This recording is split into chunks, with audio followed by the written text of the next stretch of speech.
Play Halo after this, by the way. Yeah, sure. You're asking a little much of us. Shut up.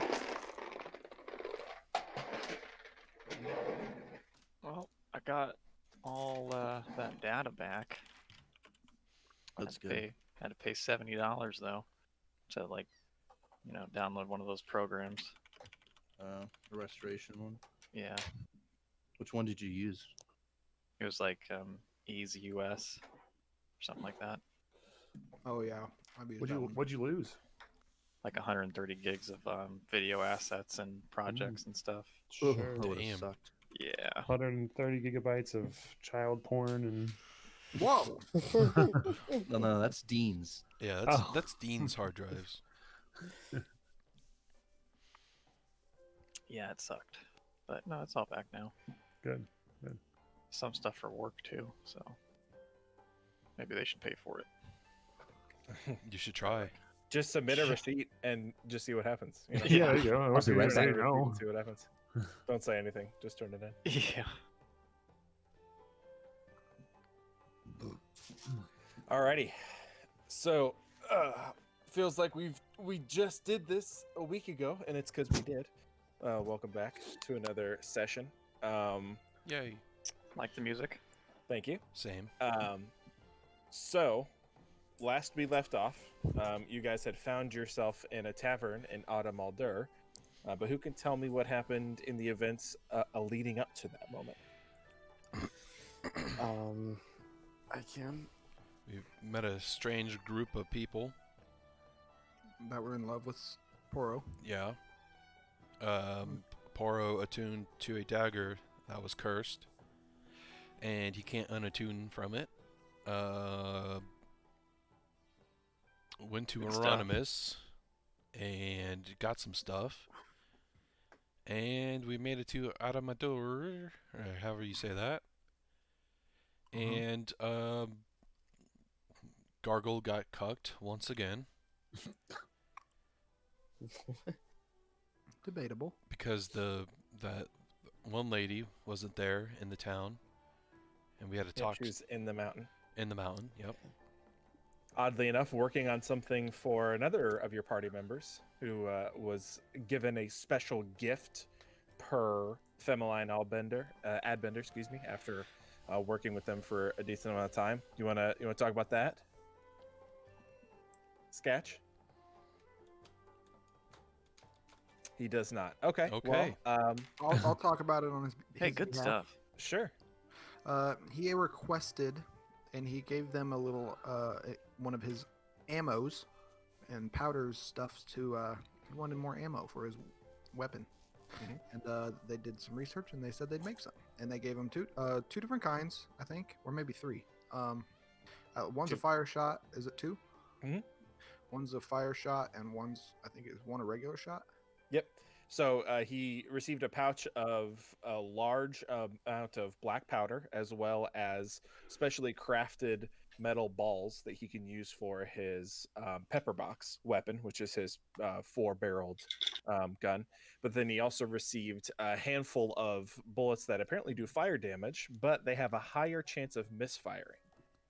So there's a higher risk, but the bullet itself does the normal bullet damage plus fire damage on top of it. So there's a bit of a risk and reward situation there.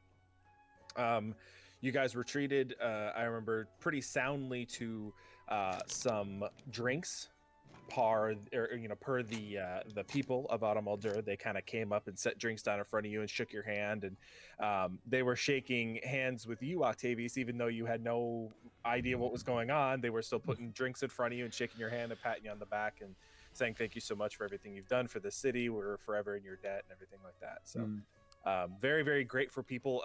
For your first time in this city as well, 97% of the occupants in this bar and in the town that you've seen are dwarves. There are a handful of people that kind of make their way around, different types of traders, primarily humans. Anyone else that you've seen here has been pretty rough and cut, bulky, kind of scraggly looking human men. There haven't been very many other races of women. It's mostly just dwarven people and then the handful of humans. So You couple of you guys catch some weird glances from a few people, but then you'll see as you're passing by, like the person next to them will whisper, like, "That's them. It's them. They saved the city." And then, oh, okay, all The right. Swampy and, you know, they Six, come over. remember? Yeah. Yep. And Poro makes sure to drop the Swampy Six, and Yep. they're like, "Whoa, wow, no, Swampy Six. We'll write tales of your adventures." Good. So thankful. Good. We deserve it. So, per the music here, you are currently sitting in the bar, catching up, reminiscing. You heard a little bit from your party member Wrecker about his home life and the various things going on there. The weird shit. Yep. Before you were rudely interrupted by an individual dressed in all black. Their hood was obscuring their facial features, and they kept their head low, so you weren't able to really see who they were or even really what race they were. Just that they were a humanoid, skinny humanoid figure wearing dark clothes, who handed you a note and identified themselves as the Divine Cartographer. The note was written in common, and it was placed on your table and basically put there without a word. The letter was set there, and then the person just turned around and left without another word. And the note itself said, "It is not simply darkness in the sense of absence of light. It is akin to a rent in the fabric of the universe, a perceivable presence of an absence. The paradox of living darkness against which no light can prevail. You have been warned." And that's where we pick up. They were totally threatening us, right? They're trying to tell us that's Did mean. So did they just walk right out of the door? Yep. The individual came up, placed the letter on the table, and like on a dime, heel spun and left. Sketch picks up the note and like kind of strains his eyes at it. Oh, Bora, what does it say? I think I read it right, but I need you to say it. Just Well- another set of eyes. That's all. Well, before that, I'm gonna go run outside the door and look for him. Okay. All right. You burst open the door, and you can actually see in the amount of time that you guys have been here, it has begun to rain decently heavily. There's been a thunderstorm that you guys have kind of been monitoring over the past while that has came from the western coast. Really quick, I know this is off topic, but Poro, why don't you roll me a history check or a nature check, one of the two. Oh, Ooh, that's not good. 3. 3. Okay. So it's raining incredibly hard. It's in the process of like people are getting concerned. You see, as you throw the door open, you see people are gathering their supplies. Fires are being, drenched with water to cover them up. You see tarps going over pieces of metal equipment and bricks. You see, mothers kind of shield their children underneath their scarves and kind of rush inside. Go ahead and roll me a perception check to How- try to see if you can spot the person through the rain. How long were we in the tavern? You guys had spent maybe an hour and a half, 2 hours in there. You guys were. Like, was the collecting sky drinks. like really dark when we went in? What do you mean? Like, did the sky look like it was about to rain, like really hard? Yeah, and so you guys have been tracking. I mentioned this a few sessions ago, so I don't blame you if you've forgotten. But there has been a thunderstorm that has slowly been rolling in over the past like day or so. You can see it out on the horizon, and it's very slowly moving in towards the western coast, like out from the water into the coast. So Oh, it's something that you would have been keeping an eye on for a while, but and again, I mentioned it forever ago, so I don't blame you for missing it. But yeah, it's been something you've known is coming. all right. So perception, is that disadvantage through the rain? I'll say, how quickly did you get up and bolt? Were you I think were you following him like right out the door, or did you take a moment? right out the door. Okay, so I'll let you do it without perception then, or without a disadvantage. Excuse me. Okay. But yeah, that's fine. Go ahead. 18. 18. Yeah, you are scanning the crowd. Let me.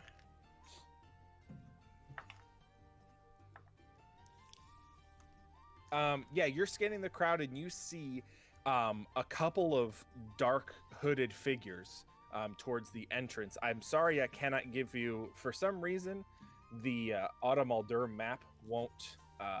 I can't get it in Roll20, so because like it's too high of a resolution. But if you scroll up and click the map, it was just a little bit ago, 9:27. I posted it. So you're in that little pocket of buildings on the right-hand side, the little L-shaped group of buildings right there. You see an individual running down that street towards the main entrance, number 1 there, the main gate. You see kind of that person rush and meet up with 2 or 3 other individuals, all dressed in the same manner. Again, they do stand out because they are humanoid, but they're not dwarven size. They're not gnomish size. They appear to be, taller bipedal humanoids. And they're making their way. They meet up, and you see them, stop for a moment and like face each other, and then turn around and start to exit towards the main gate. I'm gonna turn back to the group and say, "Follow me, guys! Come on!" Octavius like just pops right up and is like he's ready to go. I'm gonna rush towards them. Okay. I'll follow him. All right. So you guys throw the door open, and again, it's been a while since you've been outside. This is the first time you've been in the bar, and as you throw the doors open, you see you're met with like a wall of water that's just pouring rain. You can see flashes of lightning strikes off in the distance, and the wind is starting to pick up pretty intensely. Actually, it's getting to the point where you're like, man, this is like a bad storm. This isn't just like you're like, ooh, a bunch of rain. Like this is pretty serious stormage. You see Poro outside, who is now just absolutely 99% soaked with water, who has busted open the door, shot at you guys, and has made his way out the door. Yeah, I mean, I follow and try to figure out what exactly where we're headed. Yeah, Scat kind of stumbles and tries to follow. Gargle's kind of clueless. He's enjoying all the applause and the compliments. He's like, "Wait, what are we doing?" I'm following because Typical Dean. biologically I just want to stalk something and hunt it. Okay. Some DM points for this rain music. So you guys rush out the door. Anybody who would like to roll me a perception check with disadvantage. Anyone who's leaving the door. So I guess leaving the pub. Sorry. So anybody that isn't Gargle. So I'll leave too. I got a 2. Okay. You said disadvantage? Disadvantage, yes, because you don't know what you're looking for, and you're looking through a torrential wall of rain. Fuck. Did none Well, of you make first it? roll was a dirty 20. Second was a -3.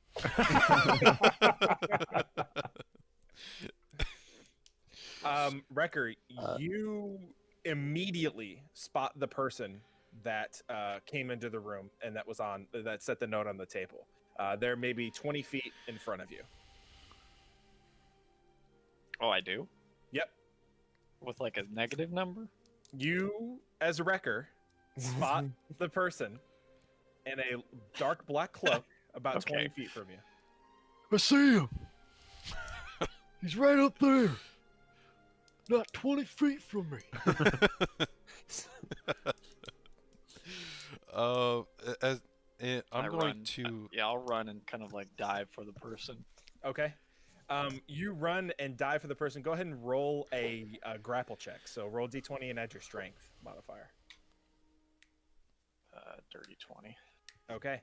You manage to wrap your wet, slimy hands, dirty, muddy hands, around a dwarvish woman, approximately in human years 70 to 75 years old, who was walking with a cane until she was knocked prone by you, basically WWF spearing her into a large stack of boxes. She cries out, and the man stands up. The man that's walking with her, kind of like, "What the bloody hell are you doing?" He's like gets her up and like dusts her off and kind of makes her presentable. I'm sorry.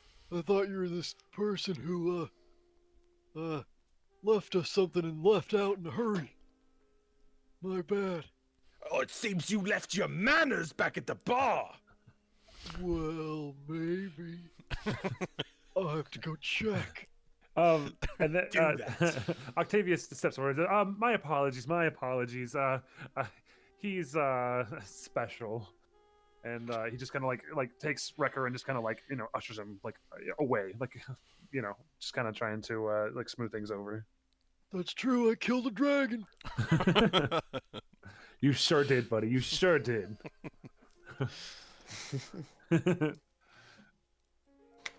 Are we? rolled- I mean, I rolled an 11 on my perception check.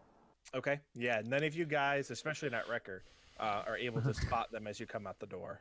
okay. Do they see Poro at least? They see you, yeah, because you kind of guided them out the door. You're standing, I would imagine, close enough to the door where they can just step out and see you, and pretty much immediately. Yeah. Are the are those people who I spotted within 60 feet of me? They are not. No, they are much farther than 60 feet, and getting further away. All right, I'm gonna. Poro, Yeah. did you happen to see which way they went? Yeah. Just follow me. I know where they are. I'm gonna point towards them. Okay. Okay. It's and, like uh, the cloaked people over there. yeah, Octavius is just gonna full on sprint as fast as he can to go, wherever he has to go to catch these guys. Okay. All right. So yeah, you see a large caravan of people that are making their way towards the exits of Alda Baldur. People on the inside, vendors and salespeople, different carts with various things on them are beginning to exit the city because it's raining so bad. Obviously, nobody's going to be out shopping for anything. So they're just packing their things and making their way, back to Hearth or back to wherever they came from until things settle down. So as you begin to rush in that direction that Wrecker pointed out, or sorry, that Poro pointed out to you, you're, getting to the point where you're starting to kind of bump into some people. The line to get out of the city has gotten thicker. There are horses and donkeys and carts with, broken wheels and things. People getting stuck in the mud as they're trying to get their carts out. It's starting to basically become the medieval equivalent of a traffic jam trying to get out of the city. If whenever like we're running towards them and I'm within 60 feet, I would like to cast a web to try and Okay. restrain them. Okay. All right. Yeah, they're starting to push their way through the crowd. You can see one of them has already gone into the mass amounts of people, Mhm. and there are other two hooded figures that you're still kind of keeping a real basic, like 120 foot eye on from a distance. But again, you're having to wipe your face, to get the rain out of your eyes and things like that. It's hard to keep up with them. And you could keep your eyes on two of them, but one of them has already kind of broken into the crowd at this point and is I'll keep my trying eye to push their way through. on the two. Okay. All right. So you guys are going to continue to push through, or what's? Yeah, the I'm plan? gonna do whatever I can. Yeah. Yeah. Okay. Mhm. What are the rest of you guys doing? Sketch is trying to follow along, but he's a little bit slower because the rain's weighing him down. Mm-hmm. Yeah, and the longer it goes, the muddier the streets here get. To the point where Sketchy, they're like ankle deep mud that you're having to slosh through. It's not fun. Yeah, you guys take a brief moment. Those of you who are keeping an eye on the individuals who are running, don't break eyesight. But those of you who are just kind of following, you take a brief moment and look up at the sky, and it's like bad rain. You guys, I don't know, maybe Gargle has experienced this, but he's still in the tavern. I don't know that any of you guys have really experienced like a coastal kind of rain like this. This is pretty nasty. So I'll have Poro and I guess Octavius roll me another perception check. Okay. Are we still at disadvantage? I would say you are, but Poro has kept an eye on them Okay. Okay. entire Cool. time. Gotcha. So I'll let him just roll basically. 10. 13. okay. 13. Okay. You see them break into the crowd. The last two individuals. You see them kind of shove an older human woman out of the way and kind of like sidestep behind a cart, and it breaks your line of sight of them. And you see the woman that he pushed out of the way like trips and falls and almost like face plants into the mud, and she has to like stand up and like brush herself off and like try to, get to her feet again. Quickly run past her. Okay. All right. Now you are basically in the middle of like New York City traffic at this point. People are bumping into your shoulders. There's people yelling and shouting and trying to yell over the rain. It's not pretty. Horses are getting upset and they're bumping into people, tripping, people over. Carts are getting stuck in the mud. It's a bit of a mess right now. You see some of the guards in Adam Aldur who are the Green Protectors here. You see the Green Protectors, trying to herd people in one concise format to kind of like allow them to exit. There's probably 100 people total. Maybe probably closer to 70 when you include like carts and horses and things like that. So I'd say if you want to try to track them, you can either roll a survival check with disadvantage, and the DC is just going to be cracked, or you can continue to try to pursue them on foot, just pushing your way through the crowd and just trying to catch up with them. I'm still trying to track them with Poro and Octavius. Just FYI. Yeah, you guys see Poro go into the stampede of people as you two kind of come up to the edge of it. Is there like a platform I can like teleport up to get out of the crowd? This is right at the gates of the city, so the closest platform, quote unquote, that you could get up would be the actual wall of the city itself.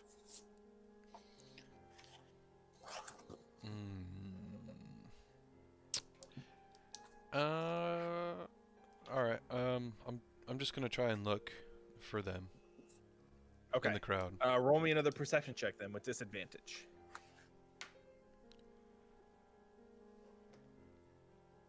Oh man, 5. Yeah, you grab a hold of somebody's shoulder that you think is them, and you kind of spin them around, and it's just an older human gentleman, with a graying beard, wrinkles and crow's feet on his face. This could be him, but you're just not sure. Who are you? You don't have a way of. My name's Harold. I'll push him away. He like falls over. Yeah, take that. The Sketch runs past. Hey, Pat, how long have they been gone? It's been about like a minute and a half, 2 minutes. Okay.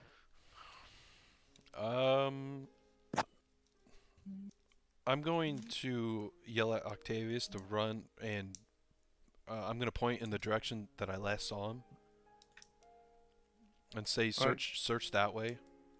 Okay. Yeah. I mean, and if that's just it, I'm gonna like try to push forward. I mean, I imagine as a half orc among dwarves in a crowd, I can kind of make a path a little bit.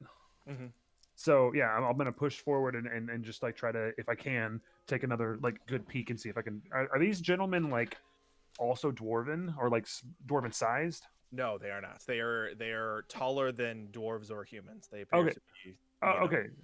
Yeah. Something like that. Okay. Cool. Right. So yeah, I'm gonna try to push forward, as far forward as I can in the direction that I last saw them go, and try to take another look. Okay. Yeah, you begin to push through the crowd. Go ahead and roll perception with disadvantage as you're trying to keep up with them. 5. 5? Yeah. Okay. Yeah, it's just, I mean, everybody in this group is wearing a hood. So, like, it's not like you're able to say, like, oh, look for the guy with the dark hood, because the majority of the people in this caravan are humans, because all the people that come in to trade in Autumn Alder are not dwarven. They're human people from outside of the city. So there's about 50 plus people, all humanoid size, with their hoods up. Yeah. Trying to make their way out. You gather that this was, they knew exactly what they were doing. They knew, Yeah. this. You kind of, with your tactical mind, you kind of take a second and go, yep, this was good. They knew what Yeah. they were doing. I imagine at this point, Octavius probably just is a little like, I mean, he's just lost him. Like, he just doesn't, like, he has no idea Yep. at this point. I think he just kind of stops and like, just kind of steps his way back. Okay. You said I could try to like track them through survival. You Right. could. The DC is going to be wild, but you can, yeah. Can I give that a try? Sure. Roll survival with disadvantage. All right. Okay, that thing is Well, loud. Yeah, sorry. It's my new dice tower. I rolled an 11 and a natural 20. So Okay, 11 plus 8 is 19. 19. Okay. Yeah, you are able to, with your tracking skills, like under normal circumstances, you would be able to find these guys no problem. But the fact that it is almost, torrential downpour, any footprints that you would be able to track are gone. Any smells that you would be able to track, people are shoulder to shoulder. There aren't any smells. When you kind of lift your nose in the air and kind of take a couple of whiffs, all you get is like spices and like horse manure. And just the body odor of people. It's getting to the point where about a third of the people have exited, and there's still about 2/3 that are making their way out. So nothing. Yeah, you weren't able. Anything that you would use to track them, like tracking with footprints or using, anything like that. Good luck tracking footprints and ankle deep mud. It's just not going to happen.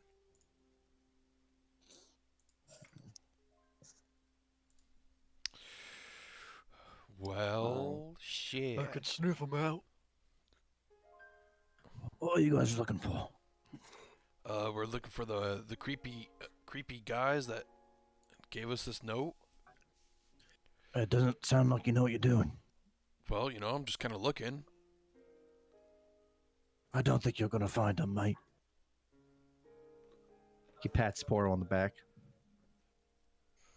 The sad music, it's gonna make me cry.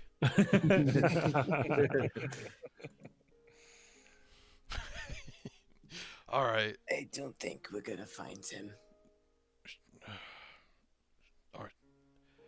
Should we watch the gate? Mate. They could already be out of here. Mate. Give it up. All right. I guess we go back to the tavern. Yeah, I'll join you for sure. All right. Let's go Okay. back. You guys make your way back to the tavern, and you see Gargle there, topping off the last bit of his ale and slamming it on the table, and kind of like taking stock of what's around him before realizing that you guys got up and were even left in the first place. Where'd you guys go? Gargle, you see your party members return. It looks like they jumped in a lake. And you haven't seen any rain really. You might have heard it on like the windowsill that you're sitting next to in the tavern, but they come back looking like someone just dropped a bucket of water over their heads. Y'all look wet.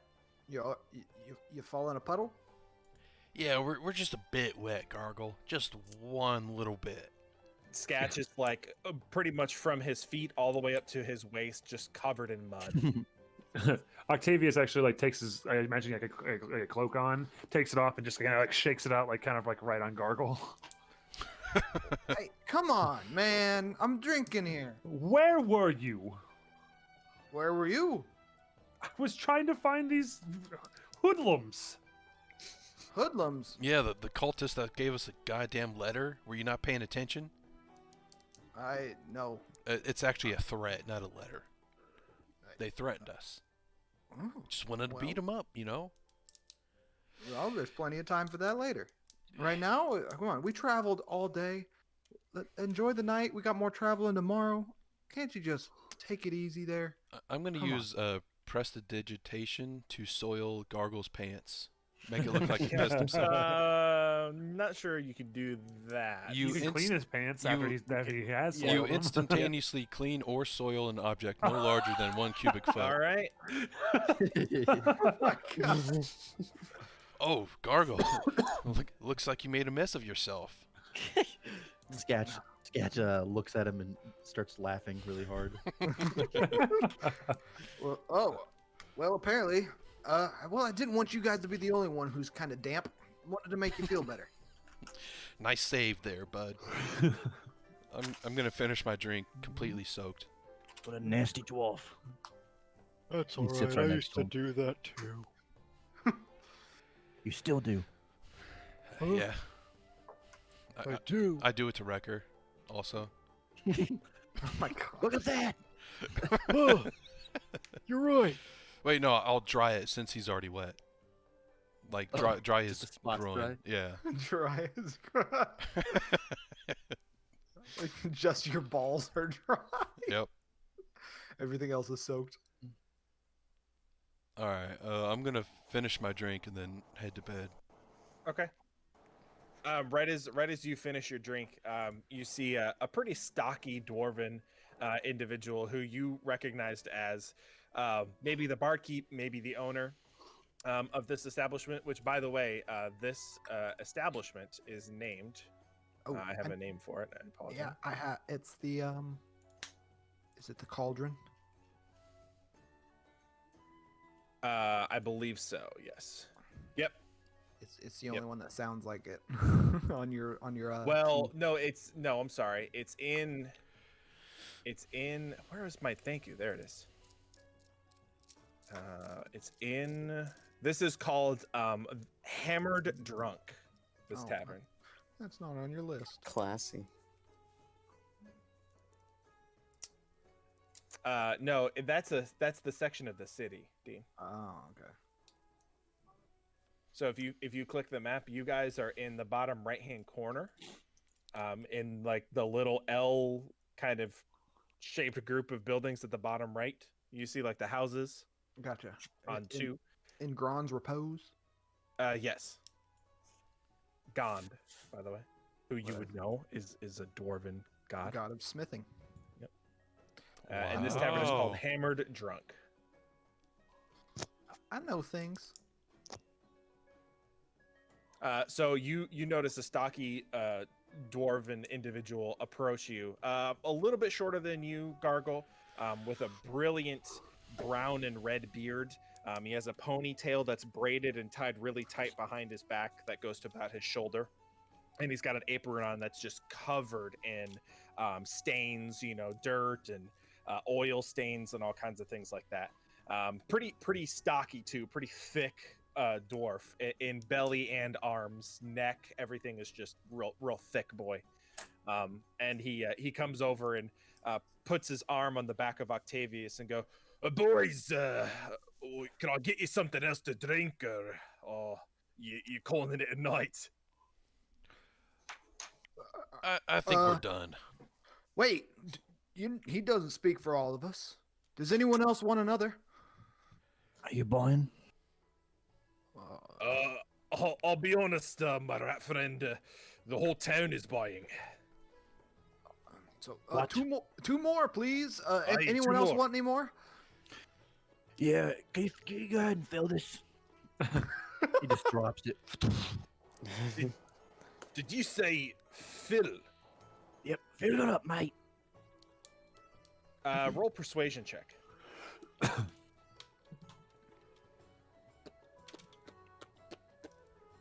16. 16. He kind of like takes a deep breath and like looks behind the counter, and you can see an equally stocky dwarvish woman is kind of manning the bar and wiping things down. And he leans in real close to you, Sketch, and goes, "Well, as long as you don't tell me missus, I can do it for you, but only this once, okay? Sounds good. All right. Anybody? Any rounds? Going two- once? 2 more for me. Anyone else want anything? Going twice. I'll take one. I'll take one. All right, 3, and he like turns around and puts his 3 like sausage fingers up in the air in the 3 symbol and starts waddling back to the bar. And he has sooner like a little bit after that he has another younger dwarven individual come and pick up your cask, excuse me, Scatch, and brings it over to the bar to be filled. Okay. While they're ordering drinks and everything, can I take some of those Ormu berries and try to make a poison out of them? Yeah. So do you have like a alchemist kit? Alchemist kit? Yeah. Yeah. I have do? that. I have Okay. proficiency in it too. Great. So when it comes to making poisons, if you have an alchemy kit, it makes things far easier and allows you to roll at a lower DC, but it still takes a decent amount of time to create poison. You're looking at like a 4 to 8 hour time investment with the alchemy set. Oh, okay. I guess it just depends on how long we're gonna sit at this table. Yep.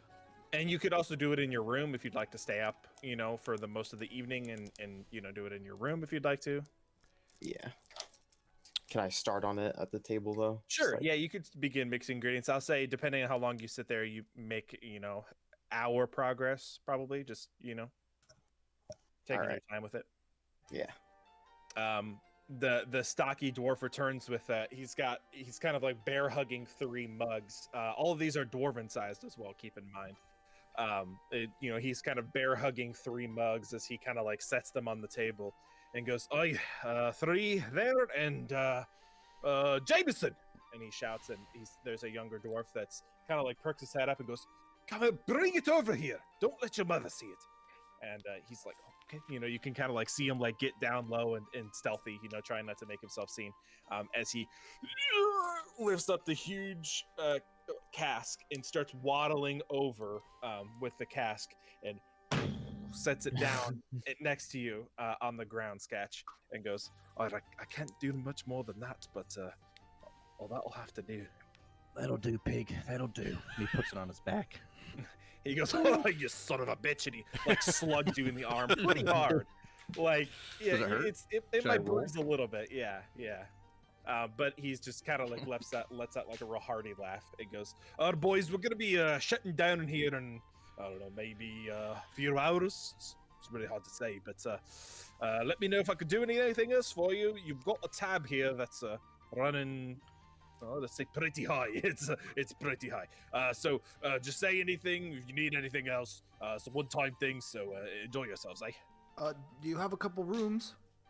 Yeah, of course. I assumed you weren't going to go out to this mess. And he points towards the window, and you can see it's still just like sheets of water pouring down.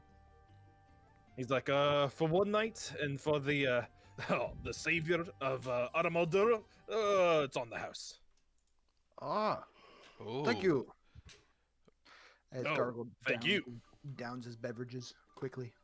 And he turns and goes, "Oh, Jameson, another one!" And he turns around and like starts making his way back to the bar. Poro's what going was to the his drug room. I had? Sanguine orb. Oh, Sanguine Orb, yes. Scatch pulls it out. You gonna think of what I'm thinking? Yes. I like scramble through my bag and pull out like the piece of parchment. Like, go ahead. How do I use it? I just rub it on my skin. Yep, you rub it on your skin. It's like an ointment or a lotion. All right, she uses it. Okay. All right, you uncap the thing and you kind of dip your finger in and run it. It's almost like a lotion consistency. It's not like water. It's thicker and more viscous than that. And you start rubbing it on your skin. And you can see the parts that you rub on your skin, you can see them start to just shade red slightly, like the blood is kind of, being agitated underneath your skin. You can see your veins, very, very, a lot more prominently than you could before. And yeah, you apply the full bottle onto your person.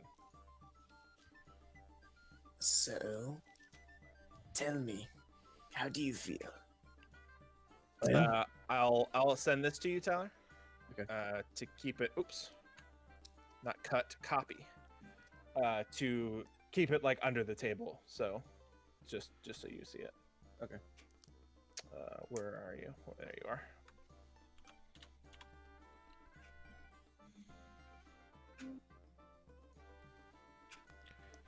Boom, boom, boom, boom, boom, boom. Sketch just kind of stares off into space. Not bad. Does it give you pleasure? He doesn't respond. He just staring. I'm gonna like put a hand in front of him, almost like a sobriety test, trying to see if his eye will follow my finger. It doesn't. I don't really take note of that because I didn't think that his eye would follow my finger anyways, even if he wasn't on the drug.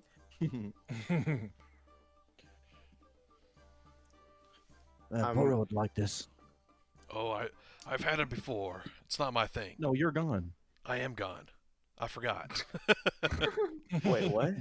I went to the room. He To my was- room. Okay. He's Yeah. a sleepy boy. Forgot.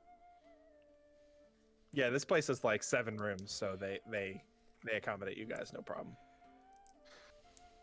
I think I need help getting to the room.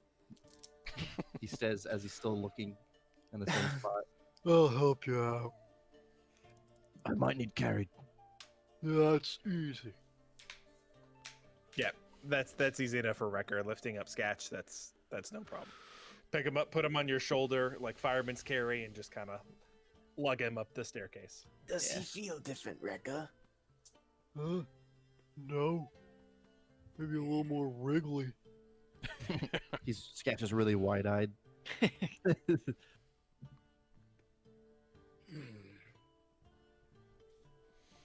I kind of just like keep my eye on him while swishing around my vials and making my poison. I'll bring him back up. All right, Do we have so do all you go? separate rooms or one room? So you were given 4 rooms total, free of charge. So you could split that up however you'd like to. Okay.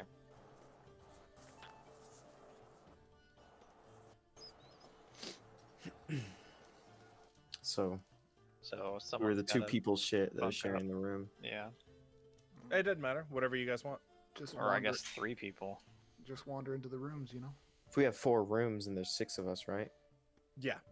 Okay, so 2 people have to share a room, or 3 people in one room. Boro. Well, it depends on wherever Wrecker takes Sketch. True. Yeah, I'll just take him to a room. Okay. Yeah, you take him No. to an empty room and Can you know, can I pick him like up. roll for it, a random room just so I can get a chance to get him in Spencer's? Spencer, do you have your door locked or are you? Is it open? It'd probably just be closed, not locked. Okay. All right. Yeah. Go ahead and roll a d4. Okay.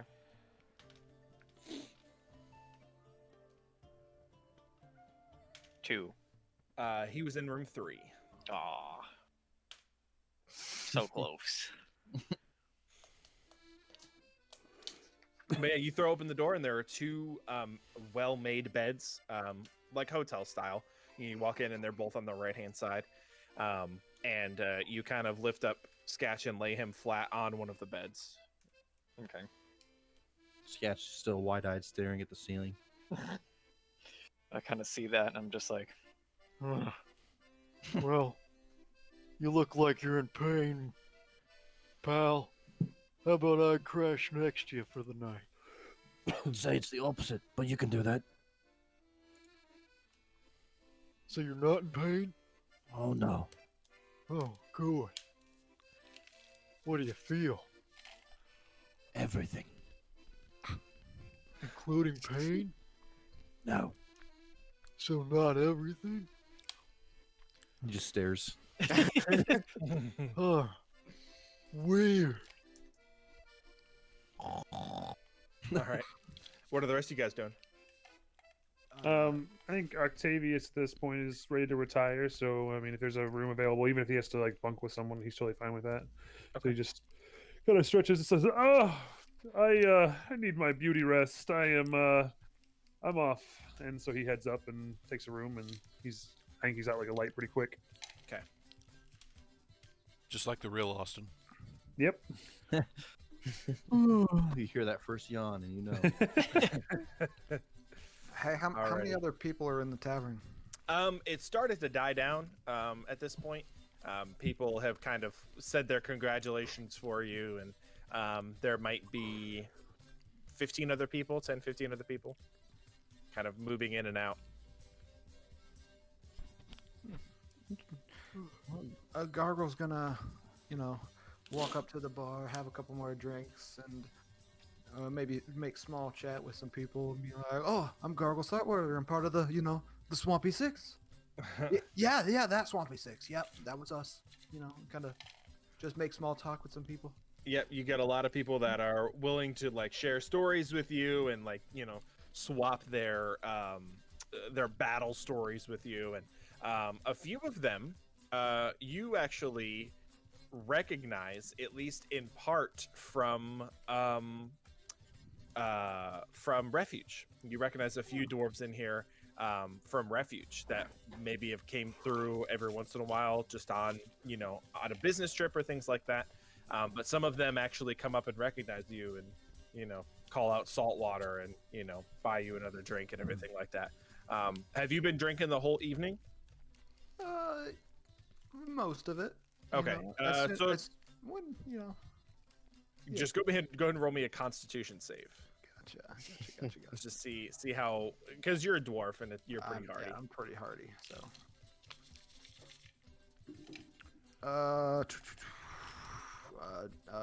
dirty. No, more than 20. 25. Oh yeah, you're fine. You're fine. This is like drinking water. So, so I'm gonna have a few more drinks, and once it dies down a little bit, and after I've kind of had my fill of good chats with some folks, I'll retire as well. Okay. All right. Yeah. After a while, you go make your way upstairs and crash. All right. Who else is left here? I think that's everyone. No. Hueros, are you up in a room? Oh yeah, I just went up into a room, got in one, and then I've just moved all my materials there, and I'm working on the poisons again. Okay. Cool. All right. Yeah. You guys take some time, bed down for the evening. Are you spending the whole night, working on it? No, I just, well, what time is it? It's closer to the evening, late evening. I'd say maybe 10:30, 11, something like that. Because I still want to get like rest, Right. but I don't want to work just 1 hour on it. So Yeah, I'd say in order to get a long rest, you could probably make a total of like 3 hours progress okay, on it. yeah, that's fine. Okay, how complicated are you wanting to make it? Is it just a poison or just acid, or what are you looking to? Well, I found those berries that you Yeah, I know what you're described talking to me.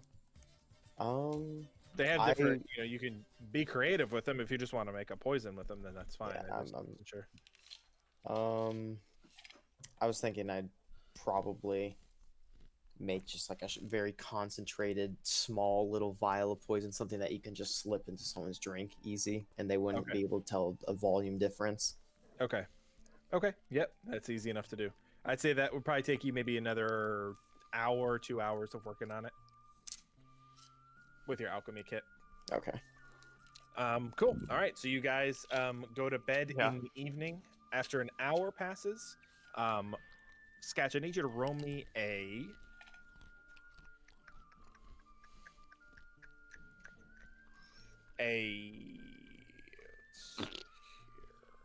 Sorry, I'm clicking all of my pages here. Roll me a wisdom saving throw.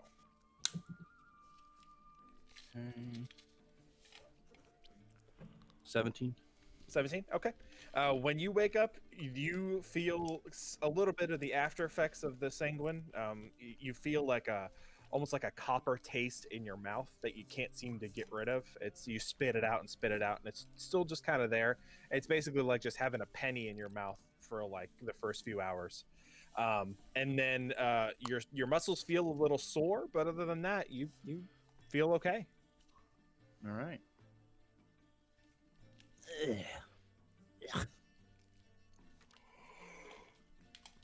All right. Are we all like meeting in the down in the tavern? Yeah, or are we just in our room still? Are we fast forward into next morning? Yeah. Yeah.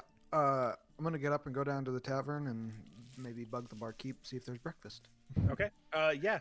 He says, "Oh, yeah, it's something I can do for you, but please understand that your hospitality is limited. So I'd be more than happy to give the saviors of Animalder a good hearty breakfast for when they leave. But just know that your graces are limited with us." I got money if that's what you're asking. No. It's quite all right, honestly.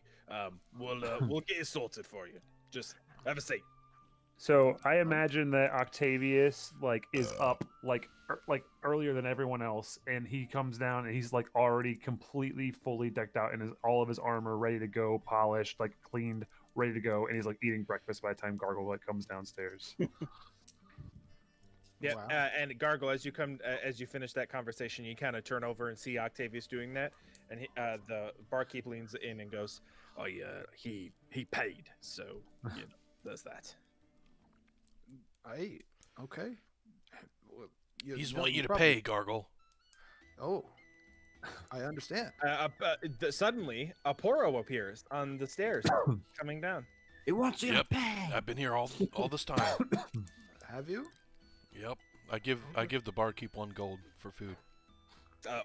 That's quite generous. Quite. You're welcome. Just remember my name.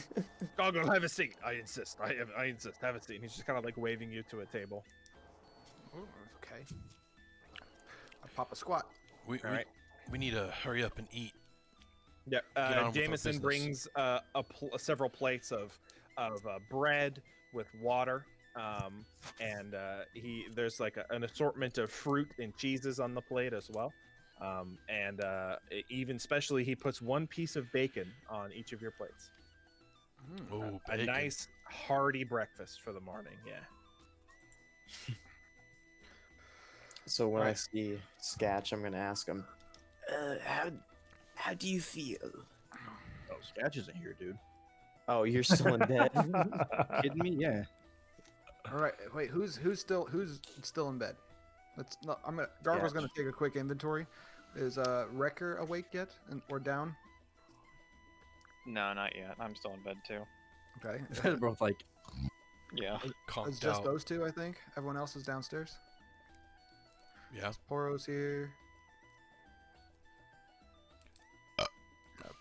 Poro, Wayros is down here. And Yes, everybody's here. all right.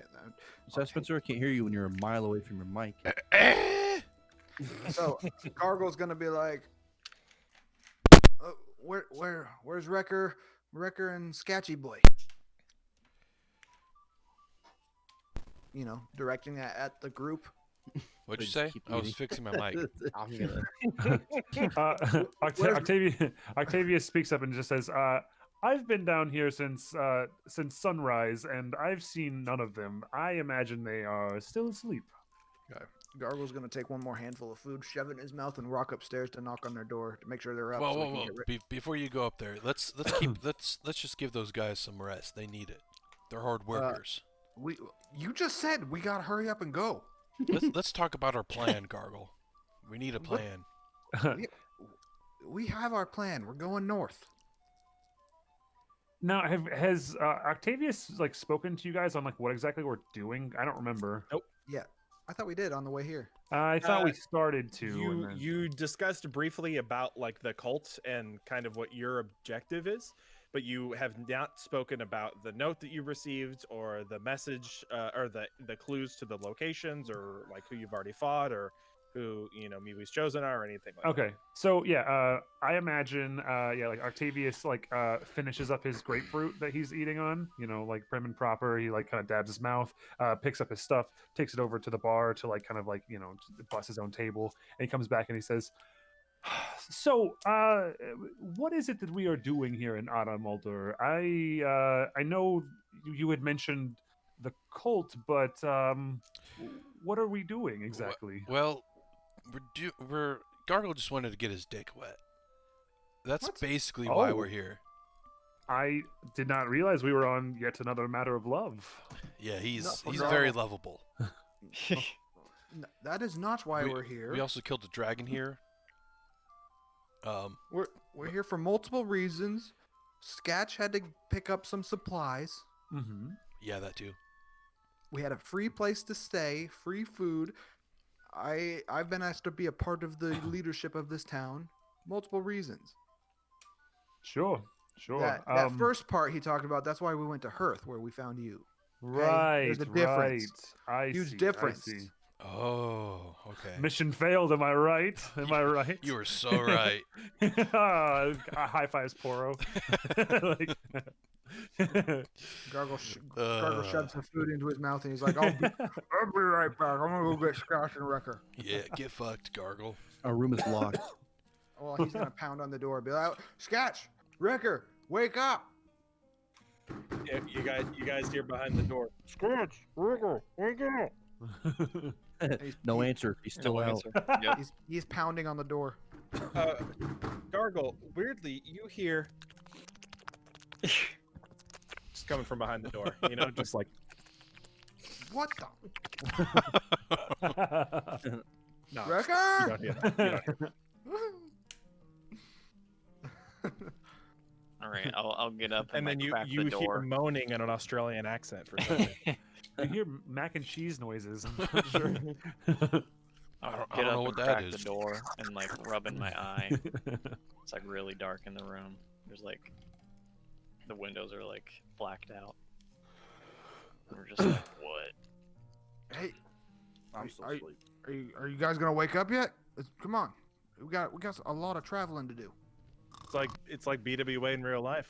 Ben's always last one to wake up. asleep. Wake And him while Gargle is upstairs, I just you can do your thing. I want to talk to Poro before he comes back down. Okay, go ahead, Dean. Well, wake Scotch up. It's time to go. I'm not sure I want to do that. You can though. All right, let me in. Sure.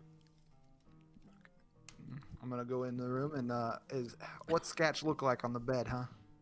He looks more red, just like his skin tone. It almost looks like flushed, like it's when you get nervous and your cheeks kind of redden up. It's like that, but with all over his body. It's just like beneath the fur, you can see it's just a little bit pinkish red.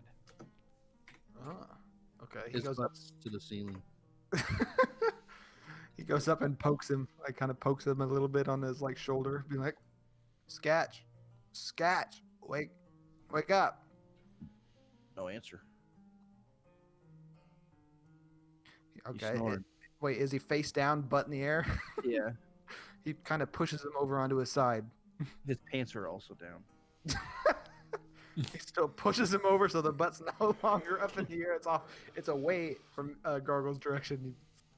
I mean, at this point, Gargle, per your observation of Sketch, I mean, you could flick a gold coin down his asshole. It's just that, it's like a hot dog down a hallway kind of situation we have here.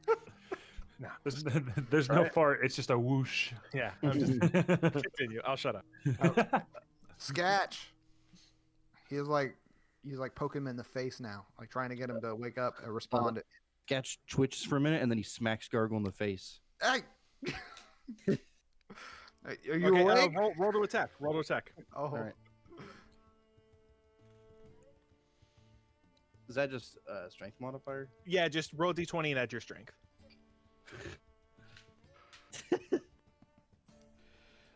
24.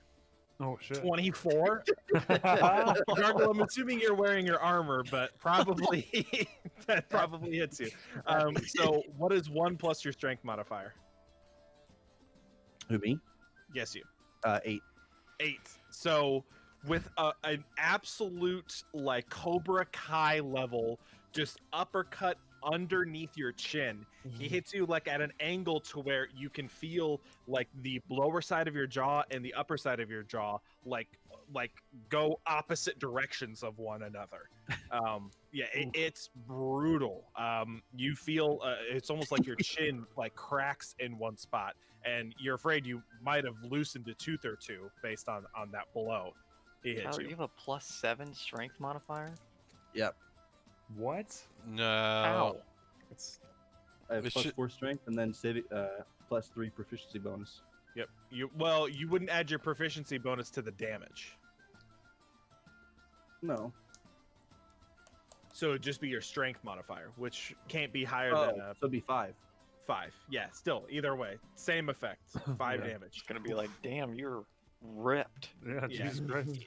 The Scatch basically Yeah, my strength rolls is out of 25. bed and just like rings your bell like first thing in the morning. How much damage to do? 5. It's like what the? Damn. He orb. falls back asleep. All right, Gargle. Are you wearing your tank, or when you go to bed, or do you put it off to the side? No, there's no way you could sleep with it on, so you'd have to Oh, put it's it off next the to you. side. Okay. I don't know. He's done it before. I'm gonna take it and take the nozzle and like pour it a little bit on your face and kind of wake you up with the liquid. It's a good way to wake up. He's like, oh, Goggle. Hi. How are you this morning? No, get your ass up. We gotta go. What happened to your face? Yes, good question. I'll tell you at breakfast. Sketch stands up on the bed and his pants are all the way down. Pants. Sketch seems to me like the kind of guy that when he goes to a urinal, he pulls his pants all the way to his ankles. And then he's... There was some guy like Only that for in the really Roking. tall ones, though. Oh yeah, that doesn't surprise me. Gargle looks Considering down. I compare Sketch and the customers at Rural King in the same pool, you know. Yep, It's just the Australian version of Hick Americans. pretty much. Gargle looks down at Sketch and looks back up and be like, "Put that away," and then he walks out the room. Yeah, Gargle, for the next little bit in the morning, as you're kind of finishing up your breakfast and getting yourself situated, every time you like talk, you know, to some of your party members or things, you hear a little click in your jaw. If you didn't have TMJ before, you do now. Yeah, there's like a little snap and the hinge of your jaw that clicks every time you talk, and you're kind of like always massaging your chin and. You stupid son of a rat whore. Sketch walks down the steps. Hey, all. And he keeps just drinking. How we doing this morning? Hey, Sketch. Hey, good morning. You guys missed it. He almost knocked out Gargle. Oh shit, What? really? I did. Yeah. Goggle's pretty weak, huh? Yeah, he is. You just got lucky there, rat person. All right, everyone eat up. We got a long day of travel. Yeah, we. So, Sketch, do you feel any different? I'm kind of sore. Where you applied the ointment or all over? All over. As you guys can very clearly observe, Sketch's just skin color is just like pink. It's like a pinker, lighter pink shade. He's got gray fur on top, obviously, so you know the parts where you could see his exposed skin where his fur isn't. It's almost like a flushed, like a embarrassed pink skin kind of that you get, and it's all over his body. Yeah, that's one of the side effects of sanguine. That skin. What's sanguine? It's a. I think it's an Italian dish. It's a I gotta drug. pee. It's like Poor hiding Ian more. Moore took sanguine. Yeah, did you know about that stuff, Poro? Yeah, I'm the one that got it. Oh, okay. Did you know the? I feel like you know you'd have the to effect? roll to know that I took it. You don't just know. Oh right, I went. Well, wait. So I mean, I forgot. Poro would definitely know because he's been dealing in drugs most of his life. I guess So- it was kind of random. Well, did he not see? Didn't No, you just he do was it at the bed. table? No, he went to bed. He Yeah, I wasn't there. forgot. I wasn't there. Okay. Oh, that's right. Okay, yeah, that's a good point. That's a good point. I forgot that. Yeah, you're totally right. What are the prolonged effects of this drug? You mean What are you multiple asking? uses? Wait, what'd you say, Spencer? Multiple uses? Yes, like if say Sketch were to take more of this.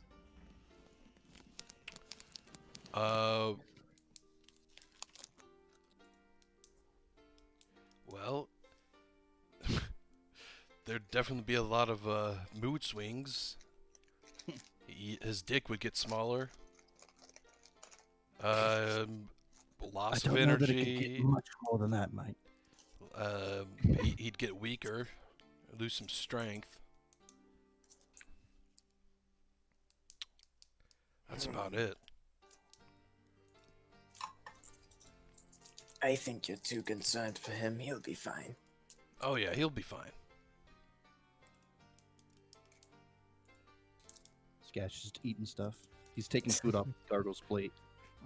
Yeah. Anyways, we should definitely make a plan for what we're doing, Here, look. or at least I'm go gonna over call- it. Yeah. Well, here's the deal. We got to go to. He pulls out. Who's got the map? Do I have the map? Somebody's got it. Yes, whoever does. I think it you was in the bag probably of have it. holding. I think I put it in the bag of holding. Yeah. So here, I'll move you over to this other page, Austin, so you can kind of get a reference of what they're Yeah. talking about. Okay. So they basically have a map that is like this half of the continent north. Okay. And there are two key points on this map. It's very rough. Like there's like an Adamaldur location. There's a Soul March and Oakhurst location. But then there are like key map points at this location and this location. Okay. Right here and right here. Okay. So Go ahead, Dean. Okay. So I'm gonna pull up out the map and spread it out over the table and kind of move people's plates out of the way a little bit. Kind of just making myself a home here. And be like, well, here we gotta go here. And we're here. Points to Adamaldur. Yeah, go here. here. I'll Yeah. you gotta go here, and you Yep. guys are here. Yeah. Yep. So we can either, leave the city, go south through the gate, and go around, follow the wall, and we eventually meet it, or we follow the road to Oakhurst. We can go back and see, no one who really likes us. Maybe, or we could ask around and see if there's a back gate out of the, the Grey Scratch Mountains areas and the Dwarven lands here. I could call up the barkeep and ask him. Would we have to go through the mountain? I don't know. There's these wooded area right here, Yeah, so this is an old map. Basically, picture the wall cutting off like here. Okay. I need to update this map and Well, I mean, add so- more stuff in this area here. Yeah, maybe we could add some. I'm just wondering if there is a pathway to cut our trip down from like a day to 2-day trip to a 1-day trip, or a 3-day trip to a 1-day trip type thing. Well, so if you picture the wall, son of a bitch, if you picture the wall going like this, fucking Christ on a dick. If you picture it like this, right, that's the wall. Yeah. This forest area does exist, but just bring these walls in a little bit. Gotcha. So if you were this is still walled, like this is all still walled in. I gotcha. Again, if you reference the Adamaldur map, if you come out this way and swing this way, you would pass by Euronymous, come up through Oakhurst, and then go up basically through Soul March and into there. That would take you maybe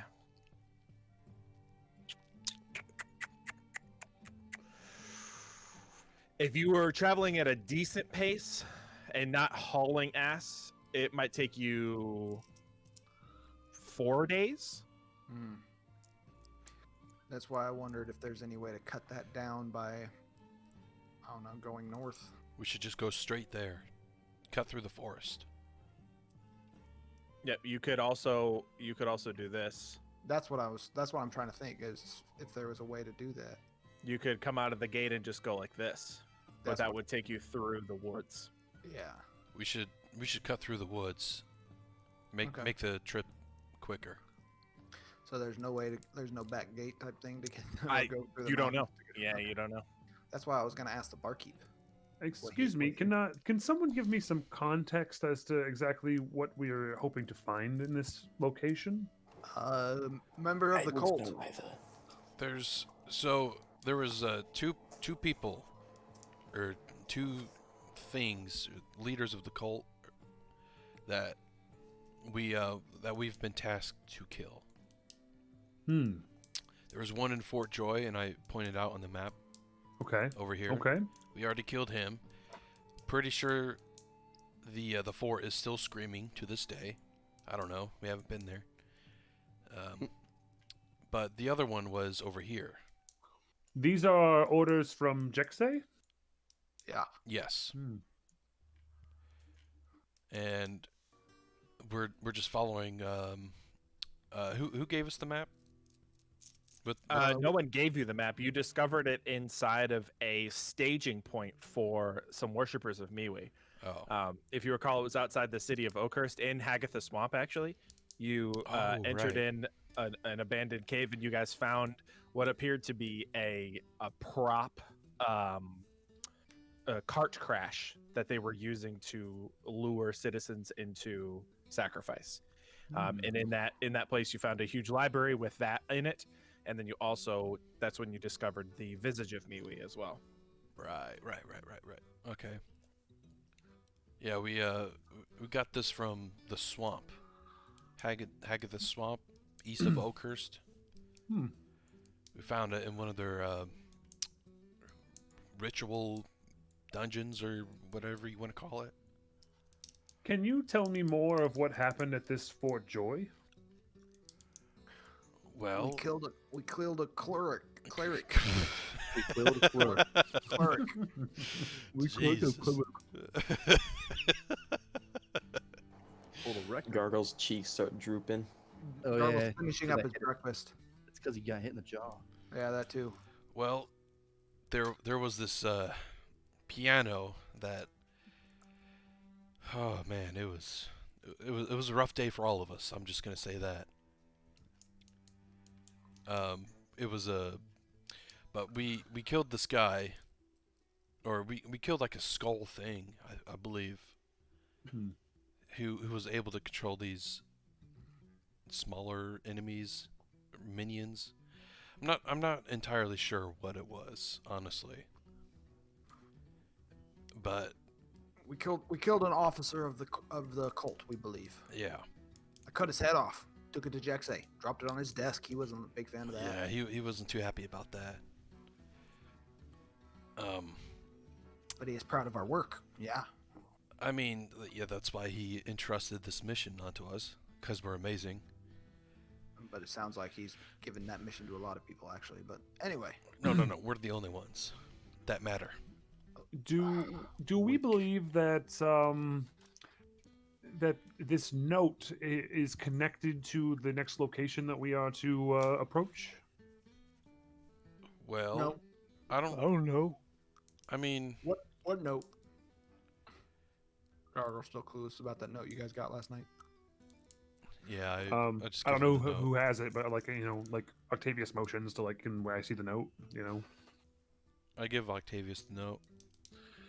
This one, and he says it is signed by one known as the Divine Cartographer. Does that mean anything to any of you? Whoever would like to hear, whoever heard that, go ahead and roll me a history check. No. That's a big fat 5. 14. 14, did I hear? Yeah, 14. Okay. Heard what? 5. The Divine Cartographer.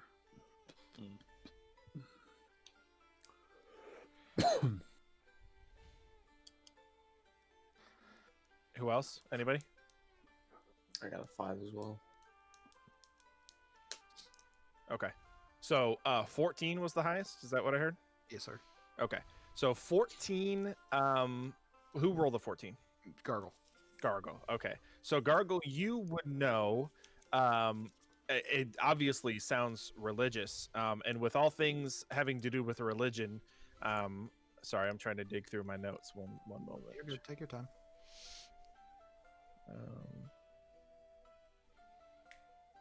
Trying to find the. I'm sure I remember one of you has it in their notes, but I'm gonna try to find it on my own if I can. Okay. Don't trust our notes. No, because I think Spencer, I think you have it actually. The name of the Lyceum in Hearth. Olivine. Olivine Lyceum. Thank you. Gargle, you would know that in terms of like the study of religious gods is one of the specialties of the Olivine Lyceum.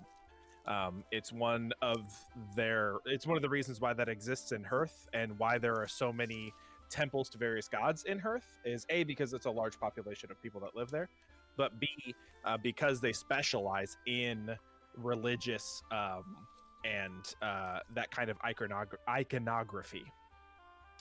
So you kind of putting two and two together, hearing the word divine, cartographer, it's like a mapist, you know. You know, anything having to do with a map of a gods or something would probably be at the Olivine Lyceum. I bet the people at the fancy college magic place in Hearth would know. But I don't know. Yeah, I don't think we should go back there so soon, you know. Oh, I know you don't like it.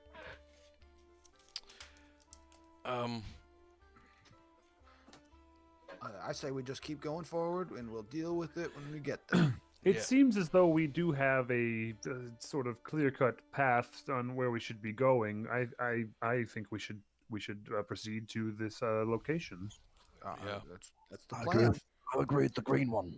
And here's the deal: is we just got this note the other night. We have a lot of enemies already. It may not be directly from the cult. It may be from some of Poro's old friends. Well, I don't think any of my old friends were named the Divine Cartographer. Have you talked to them lately? Maybe they changed their names. Could be. Maybe, yeah, maybe. It's been a while. Exactly, it's been a while. But I still don't know how they knew that we were, going to be at that tavern. Maybe we're being followed or scryed on. What's a scry? That's when you can look at people with a magic eye from across the planet. That's a thing? Yeah, it's pretty amazing. Tell me more. That sounds cool. As we leave the town. Yeah, let's leave the town, and I'll tell you all I know. Let's get on the road.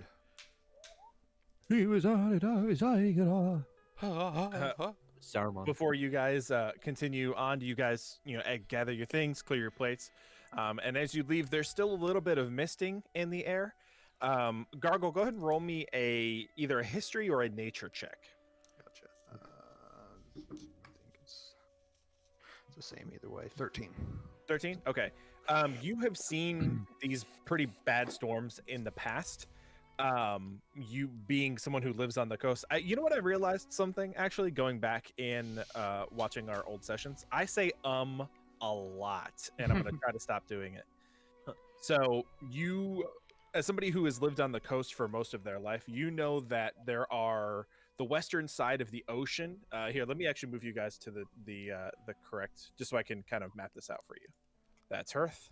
There we go. Okay, so being somebody who is on this side of the continent, you would know that this part of the ocean leading into this, obviously, because this isn't a flat Earth, it's a globe, so it goes this way and goes around.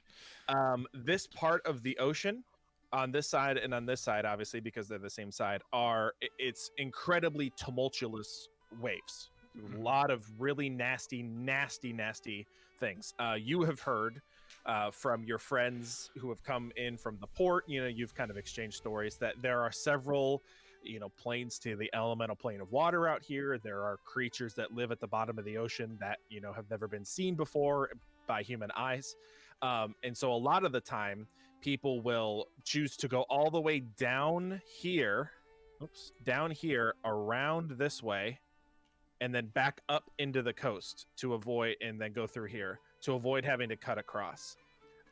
That's why the Mephistian Empire is really weak in its trade routes, and the Black Andruian Empire is very strong because you can just draw a line straight across.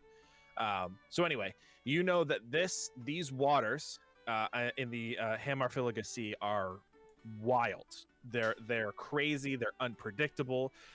There are rumors that like the water god lives out in that part of the water and just gets pissed off and throws tsunamis and hurricanes at people and things like that. So that could be the reason why you were experiencing some pretty nasty weather last night.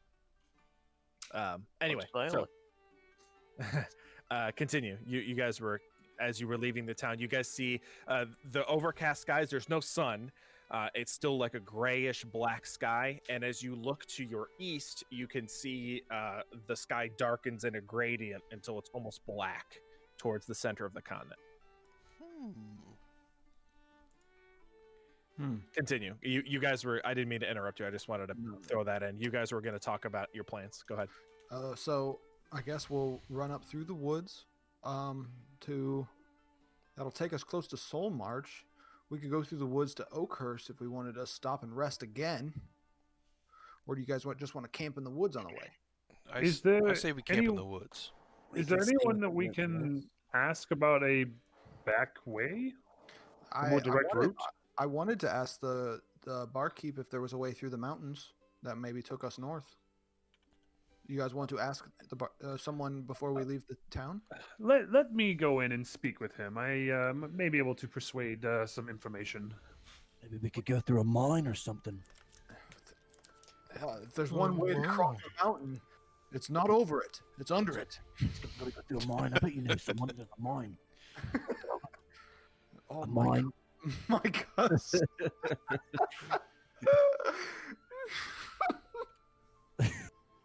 Do you know any mines? It's no mine. What is it? It's a tomb. Where? God. Okay, go. No mines. Yeah. So Octavius walks back in, and he like goes up to the barkeep and says, "Barkeep, I have just a small question, a small favor to ask of you, if you will." Aye. What can I do for you, Green Man? And I mean, without role playing it, he basically tries to explain like geographically where he and his group are trying to get to. Taken the map. I didn't. I mean, I can. I just didn't know if that was like sensitive, like information. You know what I mean? I didn't want to like be like too conspicuous. I just kind of wanted to give whatever. But anyway, if you guys want me to take the map, I could show him on the map and everything. Have you maybe a more direct route to this place? Is there a way that we can get there that it's not so roundabout?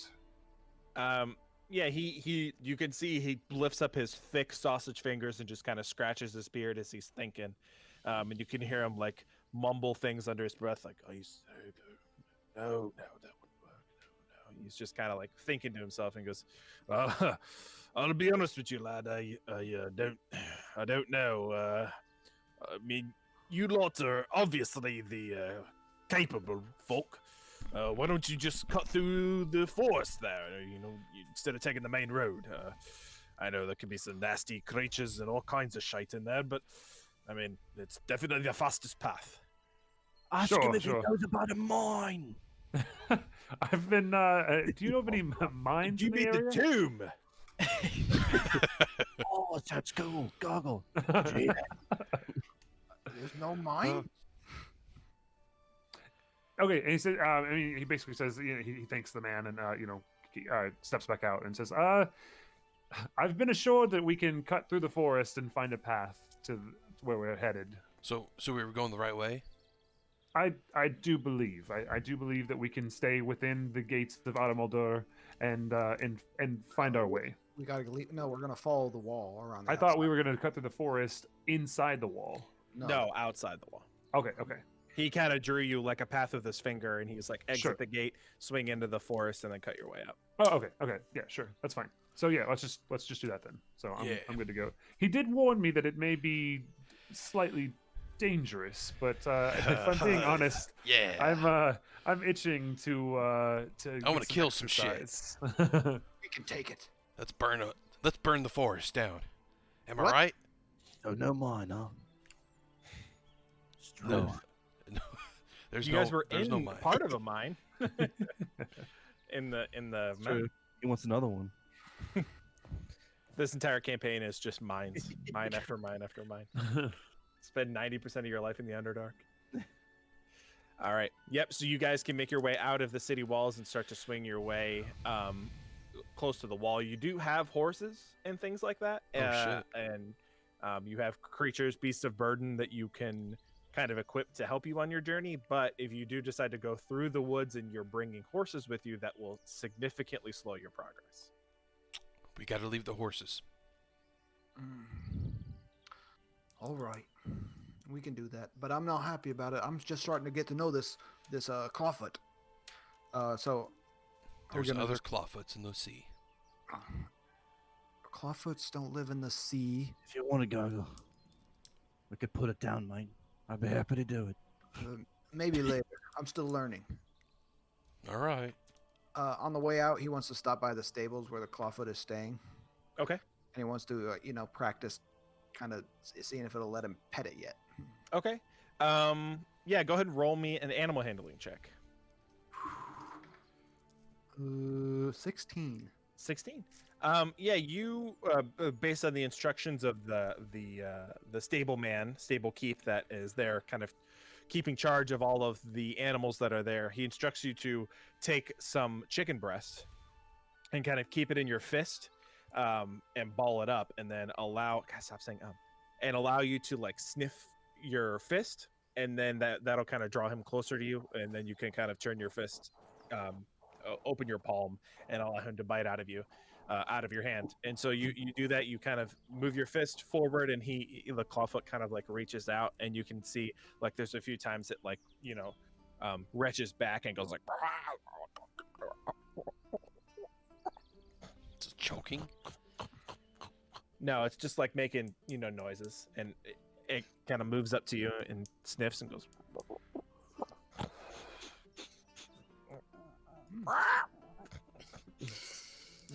it sniffs and appears to be open to your gift. I'm making progress. Yep. So you open up your hand and turn it around, and it like quickly snatches it out of your hand and kind of like tosses it up in the air, catches it, takes one bite out of it, and then just swallows it. Getting better. Making progress. Yep. All right. All right, so you guys make your way out of town. There are a handful of people that recognize you guys out of town. A small dwarvish girl, maybe, I don't know, human equivalent of 5 or 6 years old, runs over to Wrecker and has like a big bundle of yellow and white daisies, and then tugs on your pant leg and then hands you some flowers. Oh, hey, thanks.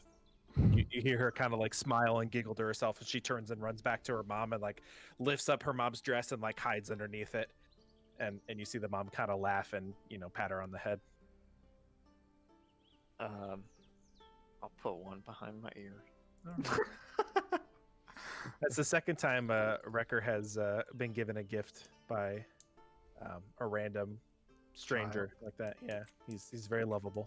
Aww. He's a big teddy bear. He's probably one of the only ones that looks normal. Just thick. That's all. Hey, to be fair, you're the only one that looks normal in this town. That's yeah. Okay, so you guys make your way out, and you swing around into the. Move you guys back over here. So you guys make your way out, and you're gonna kind of cut through the wilderness. This way. Nope. Okay, cool. Alrighty.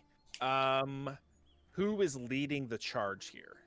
I'll lead the charge. So we're going on foot because we the horse is up. at It the would be stable. very hard to navigate what is the equivalent of 5 horses through the wilderness. You would have to Yeah. feed them and water them, and yeah, that would be. All right.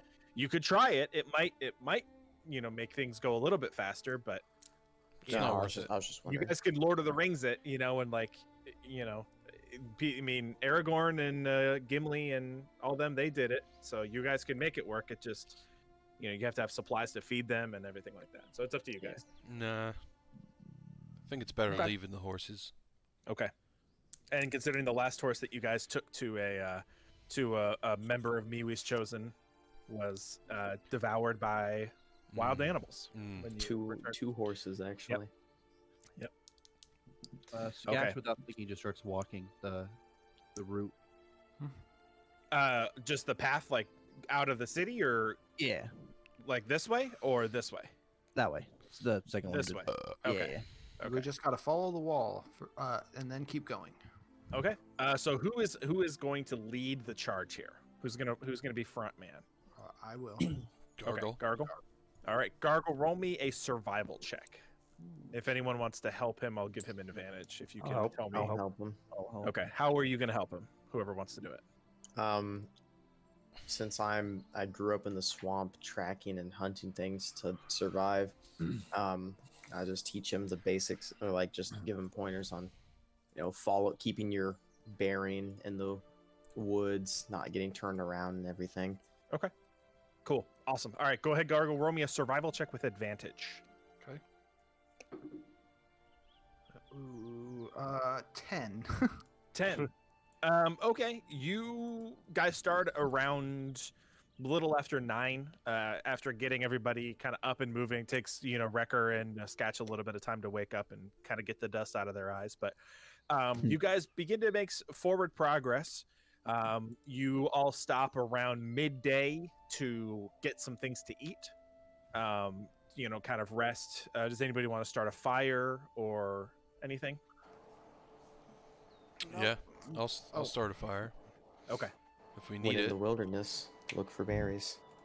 Sure. Go ahead and roll a survival check to search for berries. Not just berries. I'm just looking for like plants, herbs, and roots. Okay. Roll survival then. Go ahead. Wayros, what are you looking for? Any kind of vegetation that can be useful for my studies. Why? I rolled a natural 1. Okay. As you mentioned that to Gargle, you reach down and you pull up a fruit that you've never seen before. It's brand new. You kind of like lift it up to your nose and sniff it, and you kind of break it apart. It has a sweet smell to it, and a little bit of it has like seeds in the middle of it. And you kind of turn it to Gargle and like present it to him. Yeah. Like this. This is something I could study and figure out the effects of. Oh, I'll take that off your hands if you'd like. Would you like me to take it? If you want to try to eat it, yes, I could study what it does to you. Okay. I'll grab it and I'll take a bite. Okay. Yeah. You hear a crunch. Chews and swallows. Delicious. Keep eating it. Yep. You see Gargle pivot on his ankle, turn around, and with his head held high and a bit of a gusto to his step, just confidently eats an apple as he walks away from you. Wayros, you're not bad. I like you. Yes, that was my arrangement, not to be bad and heal you. Any other RP you got? Or go ahead. Oh, I was gonna ask Sketch later. Do you still feel anything from the substance I gave you? Would I, Pat? No. The effects have long worn off. Okay. Nope. Not at all, mate. Now, when you took it, how long did it take before you felt anything? I'd say about a good 20 seconds.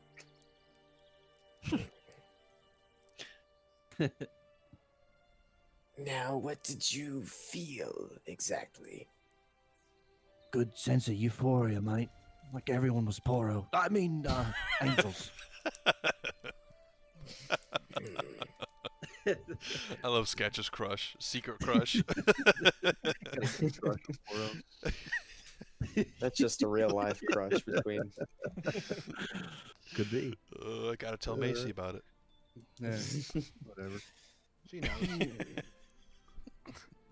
All right, I'm just gonna scribble down possible uses and everything, and then just go back to the fire and try and get some work on that poison. Okay.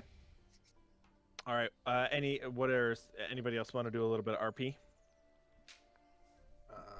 Just a Gash midday goes behind break. a tree You to guys take can a if you dump. want. I'm good. I'm good.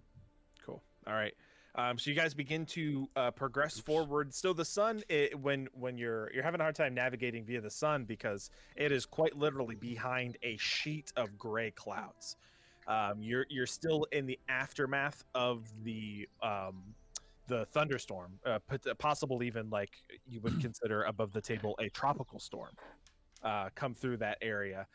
So when you guys get into some of the thicker areas with vegetation, the vegetation is still wet. It's grown immensely since the previous night's adventures. You cross even streams that are maybe 15 feet across are now neck deep. Some of you even have to swim across them just because so much water has filled up in the area. The parts that are muddy are incredibly difficult to get through. And it's, to be honest, it's slowing your progress, especially the thicker into the woods that you get. It's starting to become a kind of a pain in the ass to get through. But who is leading again? Is it still Gargle? Yeah. Okay, go ahead and roll me another survival check after your little midday break. Ooh, 6. 6? Okay. You Can begin I- to make your way. Go ahead. Oh, I was just gonna say, can I help him again, or? Sure. Yeah. Yep. You can give him a few more pointers to, kind of help him navigate without the sun, which is really the primary crutch here that you would be using. But yeah, go ahead and roll again with advantage, team, or like roll a second time. Ooh, 6. Okay. God damn it, Dean. Just out of curiosity, what is Gargle's survival? 1. Oh, Oh my god, Why is he Leader rolling? of the pack. And I have better He's the survival than leader. him. dude, I have +8. Jeez. yeah. I think okay, you Wrecker do it. has like +6 or something. At least. Can, Yeah, can I Gargle do, turn and then around and be like, Gargle's got 8. which way are we going again? Would you like me to lead for a second? He pulls out the map out of the bag of holding. It's like upside down. Hey, Where hey, are we? hey, Gargle. Hey, Huh? how about you let Wayros lead us from now on, okay?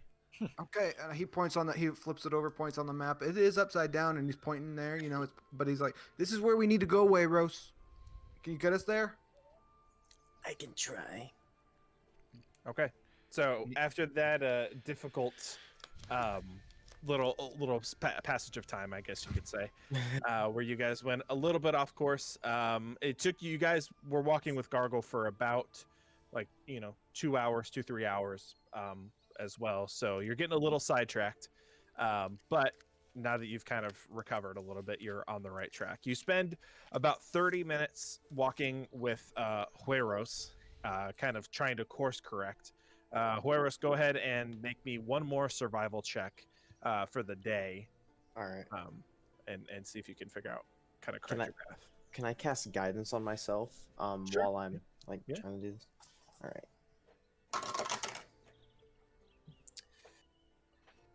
Plus the D4. 23. 23. Okay. There we Yeah, go. you were able to, really focus without having Gargle flipping over the map and mumbling to himself and pointing in random directions and things. You're able to kind of focus your mind a little bit and really start to narrow down a very direct path. And as you approach, it's getting darker in the evening. You gather stop saying up. You gather it's about, I'd say, 6 o'clock in the evening, give or take. And you come across what appears to be a long abandoned metal gate with a field behind it. It's kind of hard to make out, but as you're making your way through the woods, there's this obvious what appears to be some sort of structure or structures multiple in a field out here, just kind of Like hanging a out. pasture? It's not necessarily a pasture because it appears to be gated. It looks like it has an entrance on the other side of where you guys are, and it's appears to be well. It appears to be used to be well. What's the word I'm looking for? Well maintained, and has just kind of been lost. You could get a better, maybe a closer look at it to kind of identify what it is. But you do see like a wrought iron fence and like a clearing with some structures. So it doesn't look like it's been lived in recently? No, God no. From this distance, you can very clearly see it's probably abandoned, but you don't really know what it is from this distance. Still about maybe 150 feet away from you. Shall we investigate? Sure. All right. Maybe it's a place to stay for the night. Yeah. Just like, can we open up the gate, or is it like rusted? We'll have to climb over it. Oh, so you guys are approaching the main entrance? Yeah. Okay. So as you guys swing around the other side, you approach the main entrance. And as you're kind of walking around and getting closer to it, you see that there are several very long abandoned structures that have rotted, that are covered in dirt and erosion. You can see part of the roofs on some of these are completely caved in. They're wooden and stone, very basic in construction. There are a few taller and larger stone buildings that resemble, I don't know, maybe school bus sized stone structures.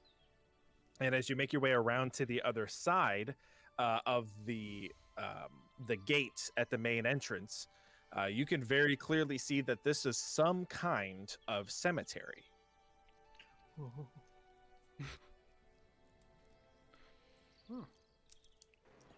Well, This place looks spooky, mate. yeah. Long abandoned cemetery. Nothing bad ever happens here. Maybe we shouldn't stay the night here. Yeah. Yeah, we definitely shouldn't. I don't think we should. Yeah. Hey, let's wait. Oh, I keep forgetting. I think it's only Octavius that can speak Elvish, right?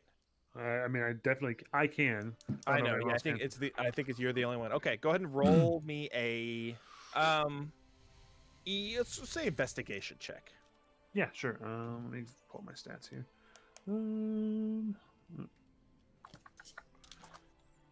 Investigation. Okay.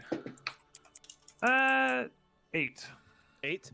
Okay. You kind of walk up and you're able to see there's a large plaque on the side of the gate itself that appears to be written in Elvis, which is what caught your eye to begin with.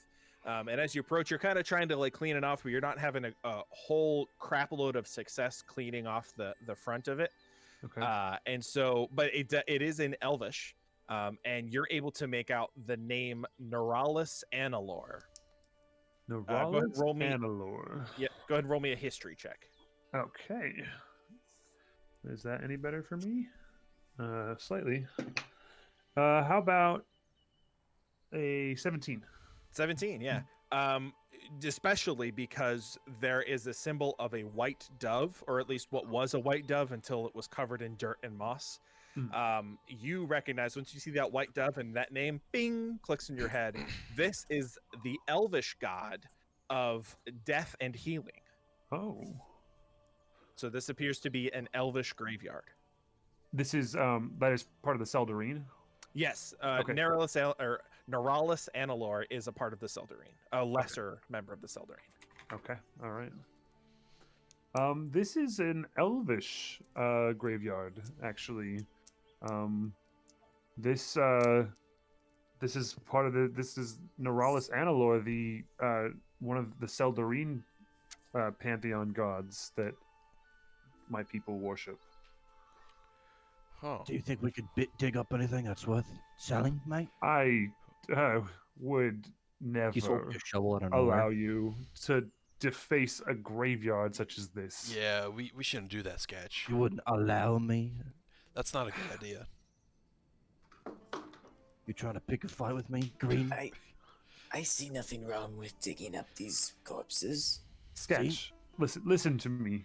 This is part of my culture, my people. You cannot just come in here and grave rob. I thought you were an orc. I am an orc, but I've been raised by these elves. This is as much of my culture as anyone else that lives. I can't say it here, but he screams "F the elves." Listen, I mean, it's just a case where like this is like, you know, it would be so disrespectful to Octavius and his family for you to do that. But like obviously, like, you know, like it's only if he sees it. So Sketch, we got better things to do than dig up some graves of dead bodies. Okay. Fine. Off in the distance, you hear a lot. Most of you hear. Anybody who has? What are some passive perceptions here? Actually, I should ask that first. it's Wait, what is 15. it? 10 plus wisdom. Yeah. What? Just 10. So 15. 11. that's 10 plus wisdom. It's 10 plus. Wisdom your- modifier. Yeah. Oh, 13 then. Okay. So anybody higher than a 12 can hear in the gravesite in the distance. Oh, I don't bloody know, mate. Did you guys hear that? I You see think that? there's someone here. No. You fuck off, mate. I'm here digging this shit. You're standing outside it. What's Can going I on? tell what direction it is? It's coming from inside the gravesite. Oh. And then you hear, keep your voice down. No, fuck you. I've been digging this fucking thing all goddamn day. Sounds like an argument. I'm gonna cast Pass Without a Trace. Okay. Right. Uh, And then I'm gonna try and stealth over there. I might as well. I'll do it on everyone too. Okay. Okay. Oh, God. Let's all go, boys. That went really well last time. All I right. think Are you every guys all time I've stealthy? done this, someone has rolled a natural one. What are we doing? Wait, what do you guys hear? I don't hear a thing. Yeah. What do I you got? don't either. We hear people. How do I roll that if I already roll with disadvantage on stealth? You roll twice. You just roll the stealth roll twice, and then add 10. But if like I naturally roll with disadvantage. You Yeah. do? Why? Me and you said that because I have armor and I'm fat. Do you have scale mail or something? I also have skill mail, yeah. Okay, that's Yeah, why. So heavy if armor. you're, what's your question then? Sorry, I missed it. So how does that work with this? It's You just- put- So you Plus roll 2 d20s. You add your stealth modifier to both. Add 10, and then take the lowest number gotcha. with passing that trace. Okay, so I would also do disadvantage. Whatever your stealth is, add plus 10 to it, even with disadvantage. Oh, I rolled okay. natural one, so Every So that's time. automatic fail. Yeah. I got a 21. Okay, with disadvantage. So it's a 11 is what I got, plus 0 for my own stealth, but plus the 10 for pass without Right. trace. So Shit. 21 total. Cool. I rolled You a guys are some 7, stealthy boys. and then 26. and then Pat reminded me I had disadvantage, and then I rolled a natural 1. So that's 2 automatic fails. I rolled disadvantage because I'm wearing that plate armor. But You don't I have a single stealthy member in your entire party. Well, actually, I did. I passed. I think I got a 25. 25. Okay, that's good. I got 15. 15. You rolled a 5. Yep. 26. We are Dear so good God. at this game. Okay. So you guys, kind of begin to kind of lower yourselves to the ground, and kind of begin to inch closer towards the thing. And Sketch, out of just pure impatience, walks up to the door and just kicks it like a police raid and just knocks the metal door in. Hey, nice. Good job, Sketch. Oh wait. And then, as you hear that, Poro turns around and goes, "Good job, Sketch!" Like at the top of his lungs. Do we see anybody in there? You see, what are you? Yeah, I'll move you over. Fuck it. A fight. Finally. A good You see in fucking the fight. distance 3 individuals who appear to be all covered in dirt, and they have shovels kind of over their shoulder, leaning over the gravestones at the front gate, looking at the front gate. Well, seems like stealth failed, boys. Do they see us? You don't know. They're looking in your direction at the very least. A couple of us have not failed. I'm gonna move in. Okay. Looks like you guys are grave robbing here. Oh, you're walking in?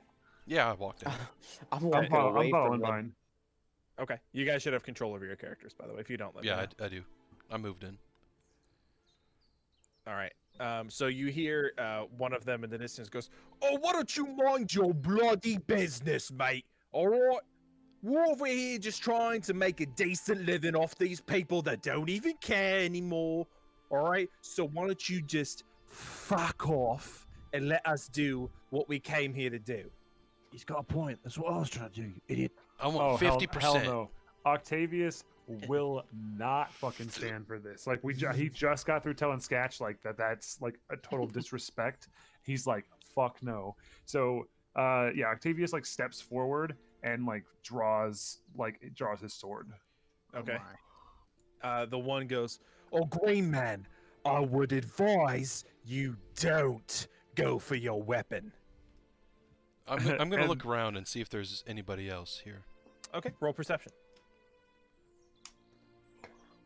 God damn it. That's 7. 7. You see a lot of broken graves, a lot of dead trees, and a lot of just overall decay, natural decay. Looks like this hasn't been touched in probably a couple hundred years, maybe. All right. Yeah. Oh, sorry. I want to take out the sanguine, another one of my sanguine orbs, hand it to Wrecker, and say, Take this, hurry. What? Rub it on your arms as you saw Sketch do. Right now? Yes, as soon as possible. I'm gonna give you lot to the count of, or what's this? 3, I think. All right, and you lot need to fucking scatter, right? 1. Can Gargle step up and say something while? Oh he's yeah, doing I've that? already got. I'm like drawing my fucking greatsword right now. Hey, boys, I don't want to fight, but do you know who we are? We're the Swampy Six. You heard of us? 5. And that's when the Eldritch Blast goes out. Wait. What comes after? I don't even Eldritch fucking know, Blast. mate. It's been so long. Oh God. Are you Eldritch blasting him now? Yeah, Eldritch blasting the guy who's counting. Okay. Before you're able to Eldritch blast, right as he's about to finish that sentence, you feel this giant gust of wind blow through the whole grave area, this graveyard. You see the leaves kind of and like kick up, and the wind that hits you is freezing cold. Uh-oh. And from a distance, it sounds like you've heard it before, so you're able to easily recognize it. Sounds like a woman screaming. Roll initiative. Seraphina. Fuck yeah, boy. Seraphina. She's gonna be screaming her last name. That's a 18. You're gonna be screaming her own last name. Oh, I like this music. 7. Oh, what's this Hey. from? You know what this is from? This is from a Destiny raid, Spencer. Oh, I like it. This is my favorite raid. So Fucking I've not love done it. combat with you guys before. How do you organize your initiatives? Like how are we doing this? Pat does that. Okay. Cool. Yep, I keep track of everything. All right. Let me pull up my little note taking thingy. Okay, let's get it popping. 25 to 20. Nobody. All right. 15 to 20. 18. Okay, Octavius. 19. Oh, Wrecker then Octavius. Okay. Anybody else? 18. 18. Damn. Okay. Alrighty. 10 to 15. 11. Okay. Jinx. Huh, gotcha. Jinx, Which one do you get want to go caught. first? you I- go first. All right. Okay. Poro. And then Hueros. Just do eggs, and then last one is Sketch. Yeah, 7. 7. Okay. What'd you I roll? got everybody right. I rolled a 4. Nice. I think that's everybody. Did I miss anybody? No, I don't think so. Okay. All right. So at the start of the round, you did say, Poro, that you were going to shoot Eldritch Blast. So go ahead and roll your Eldritch Blast. Sweet. It's 2 bolts towards that guy. That's counting. This was the one that's talking. Okay. Yeah. Blonde hair. Yeah. I'll shoot him with both Okay. bolts. 17 for the first one. 17 does hit. And dirty 20 for the second. It also hits. All right. It's a D10. Where's my D10? Right here. Sweet. It's a 10 and a 19. 19 total. 19 total. All Shit, right, man. You see that Eldritch Blast, bam, and it impacts him, and you hear, oh, you're gonna fucking taste my blade, punk. Yikes. So like an anime fight. Yikes, dude. It's an anime fight, boys. This is my favorite part of the song right here, by the way. Anyway, all right. Next up, Octavius. So let me go back here. So we are quite a distance away, huh? Yes. Yeah, you are a pretty long distance away. Okay, that's fine. So I have 30 feet of movement. So you're round about like 70 feet away, 70 to 80 feet. So we can do. Yeah, those aren't accurate. You gotta count. Sometimes that little thing isn't the most accurate. So. Well, this says it's 70 or 65 feet, and you said we're 70 Oh feet yeah. away. Okay, it might actually be correct then. Okay. Okay. Cool. Yeah, So, I think it's correct because I think I enabled the What's- grid on Roll20 instead of what's the range? through Incarnate. Okay, so if I make it up 30 feet, it's still not good enough. Okay. Oh, you know what? No, that'll be okay. Perfect. Okay, so yeah. So Octavius is going to run up 30 feet. So 5, 10, 15, 20, 25, 30. Okay. Which should, if I'm not mistaken, let me double check here, put me within 60 feet of these guys. Oh yeah, definitely. Okay, perfect. So the nearest guy who he sees to him, Octavius steps up and he loudly pronounces, "May the light of Vandria ignite." And the gem set into his chest, like the eye in the center of his chest, like sparks, and it fires a brilliant beam of light at the nearest creature to him. And you need to go ahead and make me a DC 15 Constitution saving throw. Alrighty. Now that's an anime move. Oh yeah. Yeah, for real. Where are these guys' stats? You said con? DC 15 con. Yep. That's a 16 plus 2. Fuck. Okay. Well. All right. Okay. Well, I tried. Is that your turn? I don't think because I have I don't have my lances drawn, so I can't just like throw a lance or my Right, yeah, javelin or anything. So Yep. Unless I have a spell I can throw that direction, which I don't think I do. No, I think we're good. Okay. All right. Next up is Gargle. All right. I'm gonna frenzy rage Alrighty. or just rage. I don't know. It's the only Whatever rage whichever you would like to do. Well, there is a difference between frenzied and normal. So. I was reading that frenzy, whenever that is done, it gives you a point of exhaustion. I don't know It if does. you've been doing that. No, He I do. has. It's the Yeah. first point isn't much. Okay. Yeah, I it's keep- just disadvantage on skill checks like stealth, history, that kind of thing. But Oh. normally I try to time it so like the most I've ever gotten is 2 points of exhaustion, I think. So What really the only time it gets bad is when you get up to 4. 4 halves your movement, yeah, exactly. But which is pretty nasty. we've never gone that way and so I think we'll probably rest here because this is an evening fight, so we'll probably rest after this anyway. Yeah, rage, and I'm going to go.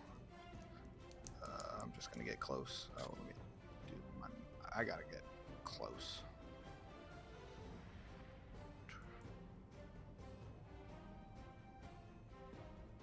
There we go. All right. 35 feet. You can move 35. Yep. Oh, He's but a barbarian barbarian. things, right? Yeah. Yep. Just barbarian things. Yeah, fuck you. Just wait until I play a monk, Pat. Nope. I made it very clear that I do not allow monks in the campaign. Did I not make that very clear? I don't think you I did. think I even told Austin that when he was making his Oh, character. yeah, he's I like, said, no. There is no way that you will play a monk. I'm playing I'm a sorry, Ken. it's just not gonna happen. I'm playing a I don't Kensei remember monk. this. Nope, I'm not allowing it. I'm sorry. I just please. Are they too Nope. OP? Yeah, they're fucking broken, man. They're- They're so, he's they're just- so broken. He's salty. No, I'm not. They're broken. They are insanely broken. Okay, so in this moment in time, you guys are sitting here preparing for battle. You guys have gotten all your things. Guys in the back here. Scatcher, are you able to move, buddy? Are you okay? Oh. I haven't heard from Scatch in a minute, and he's been sitting back there for a while, and he didn't take any actions to like move in, so I'm afraid. I figured I was going to use my. Can you hear me? Yeah. Yep. Now we Oh. can. There's a vacuum in the background. I was just going to move my turn, like, to here. Oh, okay. I wasn't sure because like everybody was walking in before combat Maybe began, I and you stood outside, so I wasn't sure if you wanted to move in or not. Yeah. We can start you there for now and then, because I figured you would have moved in and not stayed outside. Yeah. Okay, so as you guys make your way in, you're kind of preparing for battle. You see Scatch loading his weapons, and you guys are, bolstering, kind of getting a plan of attack. You hear now, much closer now, this ear-piercing, like, it's like Oh, I jeez. don't want to do it because I have neighbors. I would do it in front of you guys if I could do it for real. And each of you like just instinctively grab your ears and just like buckle down in pain as a spectral figure appears between Oh you. shit. I need you all to make me a Constitution saving throw. Everyone right there. I need you to make me a Constitution saving Good at throw. those. Oh, fuck. Oh, God damn it. That's a 3. Okay. 30-20. Nat 20. Okay. 18. 18. Okay. Hueros and Gargle.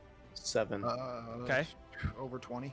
Over 20. Okay. So you guys watch as you all grab your ears and instinctively, as you're like preparing to, take just this ear-piercing, ridiculous, just out of nowhere. It just appears in the center of where you are. Scatch, as you look up from the ear-piercing scream, you see, what did you roll, Hueros? 7. 7, that's what I thought. You see Hueros and Octavius are on the ground unconscious in front of you. Fuck. Oh shit. A Now, bunch of smucks. does that mean 0 hit points unconscious? That means 0 hit points. Oh, They've been fuck. reduced to 0 hit points instantly. What if we all failed? Shit. All Game right, over. it is the bandit's turn. The first one is going to draw a longbow and he's going to fire at you, Wrecker. Or sorry, Gargle. I was gonna say. Did it not that's affect a- the bandits? That is a. Oh yeah. What no, about it's the no wits. bandits? Huh? What did I say? Do the Did bandits the have to ghost roll? scream not affect the bandits? No, they're 5, 10, 15, 20. They're nope, too far away. they're too far away. Yep, Shit. they're out of range. Oh yeah, way far out of range. Convenient. I positioned it so you would all be within 30 feet. This creature releases a mournful wail provided that it isn't in sunlight. The wail has no effect on constructs or undead. Any creatures within 30 feet of her that can hear her must make a DC 13 Constitution saving throw. On a fail, a creature drops to 0 hit points. On a success, I didn't read this part. Thanks for reminding me, Tyler. Oh, On no a problem, dude. success, the creature, all other creatures, take. Let's see. Oh shit. Damn it, 6, Tyler. 10, 15 points of psychic damage. What the Fuck Better get me. the old calculator out. The individual, the first bandit fired a longbow at you, but I think it was 13 to hit, Dean, so that definitely doesn't hit you. Yeah. The other ones move 5, 10, 15, 20, 25, 30, so move to here. And this one's 5, 10, 15, 20, 25, so gonna move to there. Let me see. Let me see if they have the other version of this that I was looking for.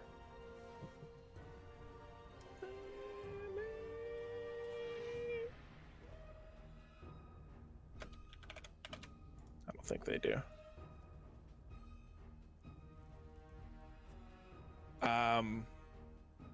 Okay, yeah, so that person is going to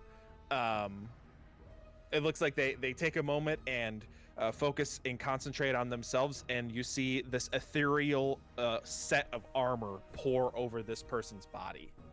This one? Sorry, let me get back to the page. This one. Oh, that one. Way back there. Okay. Okay. Next up is Poro. Poro. Save the lizard. I don't have anything. I am not a healer. You don't have a potion? No. Wait, Jeez. do I? Check your inventory. Backseat gamer. I'm sorry, I'm trying to save your life here. I do not have a healing potion. Actually, on your turn, actually these guys need to make this roll as well. On your turn, I need you to make me a wisdom saving throw. On mine? Yes, you. Okay. That's a natural 20. That succeeds. That's a 12 plus. Okay, that succeeds, and there's that's an 8. Okay, so he would have failed, but it doesn't matter. So that's okay. I got a dirty 20. Dirty 20. Okay, that's a success. Yep. 19 plus 1. Yep. So I'm going to. You're immune to that effect for the next 24 hours. By the way. Just a heads up. Okay. The Once instant. once you save from it. Instant kill one. No. A different thing. Oh, okay.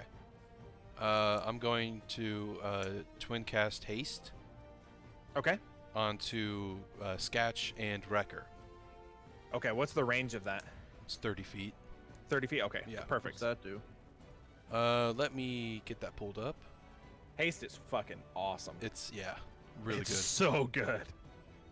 But it leaves you exhausted after it's over. Yeah. That is haste. +2 AC, advantage on dexterity saving throws, and you can gain an additional action. So what that translates for you, Sketch, is you get a whole. That's not an attack action. That's a whole nother action added to you. So you know how you have 2 attack actions within one action, like you can shoot twice within one action. So that does, it's not giving you an additional like attack action. It's giving you a whole brand new action on top of what you already did. It's like action surge. Basically, yeah. So I can attack 3 times. So how many times attack can you 4. normally attack? 2. You have an action that shoots twice, and then a bonus action you can shoot, right? I can shoot, take that like bonus action to reload, and then shoot. Well, no, with Pepperbox you have 4 rounds. You can fire 4 without having to reload. Yeah. But I was you thinking don't of have the Blunderbuss, bonus but- action shoot, though, do you? I think that might be at later levels. I'm not sure if No, you but have you that or gave me not. 2. Right. Yeah, that's totally true. So what you can do, just because I want you to understand what this means for you, you can take your first action, and since you can attack twice in one action, you can fire, use a bonus action to do whatever you want, and then with your haste, you get another action, which means you can fire again. Oh, I okay. think the haste description says something about how that action can only be used to make 1 attack. Oh, okay. Well, still, you get a whole nother attack then. Those 3 shots. Yeah. 3 shots. Yeah. Okay. Alrighty. Cool. Is that your turn, Poro, or are you moving? I will also move over here, Okay. Alrighty. and that's my turn. Okay, cool. Eggs, I need you to make me a death saving throw, please. Cool story about me getting the that one item from Eronimus. Now, whenever I drop below 0 hit points, I instantly stabilize on my turn. Oh, Okay. also, I do have my hold on, what's it called here? My Orc Endurance. That's only for you. I know, but what I'm saying is, you drop me to 0 hit points. Do I not like have endurance to stick to Read 1? me the effects, because the Um, language will matter. Once before resting, you can drop to 1 HP when you would have been reduced to 0 HP. Okay, so yes, you could bring yourself to 1. In Fuck those yeah. instances, like, tell me about those things, because I'm I not didn't. keeping track of your characters, I just realized. So Yeah. yeah. So no, you're at 1 HP. Okay, so eggs, that means you're stabilized, right? But you're unconscious? Okay. Can I do any kind of roll to wake up, or? If you're at 0 hit points, you are unconscious, but you're stable. You're not actively dying, but you're unconscious still. All right, Sketch, I need you to make me a wisdom saving throw at the start of your turn. Natural 20. Natural 20. That's a success. You're not affected by it any further. Whatever Oh, this mysterious. I was gonna effect ask, is that like the ghost thing? It has to do something with the ghost. Yeah. Alrighty, go ahead with your turn. I'm gonna try to shoot the ghost. Okay. Go for it. And I'm gonna do sharpshooter just for fun. Okay. Such a sketch thing. Does 18 hit? 18 does hit. Absolutely. Fucking A, yes it does.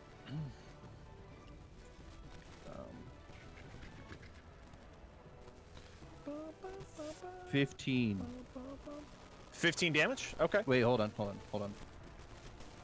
Sorry. Wow. 21. 21. Okay, so that is all right. Where is it? Okay, so as you fire off your round, you hear fire. The ball goes through it, and you can see the banshee, which you know now is a banshee because I said it. But you see the banshee, like take the impact, but it very clearly didn't do as much damage as your bullets normally do. Okay. Sketch is just kind of like, whatever. And then he looks at the dude. He looks at.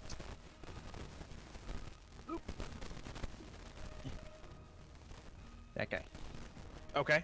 And shoot, I'm gonna do sharpshooter pepper box again. Okay, go for it. With 1 grit point of violent shot. Violent shot. Okay, hit him. 15. 15 just hits. Okay. Nice.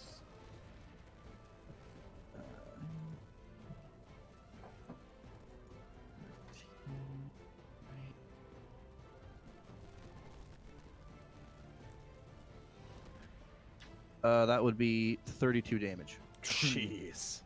Very nice. Oh wait. Yeah. With violent shot, yeah. Man, what does that look like? What does the violent shot look like against this guy? I'd just say the bullet comes out unnaturally fast. Kind of like I'm fanning the hammer. Okay. Yeah. So the bullet tears past. It actually goes passes through a portion of the banshee, like unaffecting the like some of the wraith etherealness of it. It slams into this individual's chest. You can see it clean exit and continues to go past. And gets embedded in a grave behind this person. You see them like stagger backwards and like hold their chest where it impacted. It did like almost half his health in one shot. Fuck. And then I'm gonna try to shoot him again. Okay, do it again. With sharpshooter. And, Okay. Yeah, just sharpshooter. I'm not gonna use another grip point. Excuse me. 14, so miss. 14 right? just misses. Yeah, he like when he takes the impact, he like darts his eyes around and they like locks eyes with you across the battlefield. And as you pull your gun up and try to steady it, he's kind of ready for it, and he hears the sound and whoom, dodges out of the way. But he's still like clutching his chest from where you shot him the first time. Okay. Can I move a little bit? Yeah, of course you can. Wherever you want, 30 feet. I'm gonna go right here. Okay. Alrighty. Pat. Yes. I don't know if you skipped over me or not. I did. How did that happen? I don't Or know. Ben. Yeah, apparently I did skip over you. I'm sorry. Okay, at the top of your round, I'll give you two rounds right here. Go ahead and roll me a wisdom save. Okay. Right, let me make. Oh, wait, is it wisdom? Yes, wisdom. We're gonna use a luck. Ben, god damn it. Oh my goodness! I rolled the same number. See, this is what we expected when you said Yeah, fighting. baby! Ben, you are a DM's favorite person because I get to do all my cool things on you. I got Everybody one more else luck. saves out of them. Got one more luck. Should I use it? Yeah. You can't double up on lucks on one turn. That is in the rules. That's in the player's handbook. Just You use can a only use different one luck die, per round. Ben. Ugh. Holy shit. 8. 8. Okay. You are getting ready to charge at this ethereal creature. As you go to take a step forward, it whips its head around at you and just locks eyes with you. And it's like spectral, decayed flesh that it appears in. Its eyes are sunken back, and there's parts of flesh that are just breaking and peeling off. It fucking terrifies you. You are considered frightened. You can repeat your saving throw at the end of your next turn. Does this banshee Okay. look elvish? It does, yes. All banshees are usually elvish, not Oh. normally. Okay. Normally, they're the spirit of a female elf usually, Oh. but it can vary. Yeah. So yes, you are considered frightened. Octavius, it is your turn. I need you to make me a wisdom saving throw. Okay. Let's see here. +2. 8. 8 is a failure. You Fuck. are considered frightened by this Okay. banshee. Was that just As- end your turn?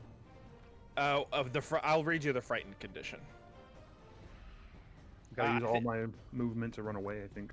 Well, actually, it might be different. I might be confusing him. So you might actually have something that you could do on your turn, Ben. Hang on.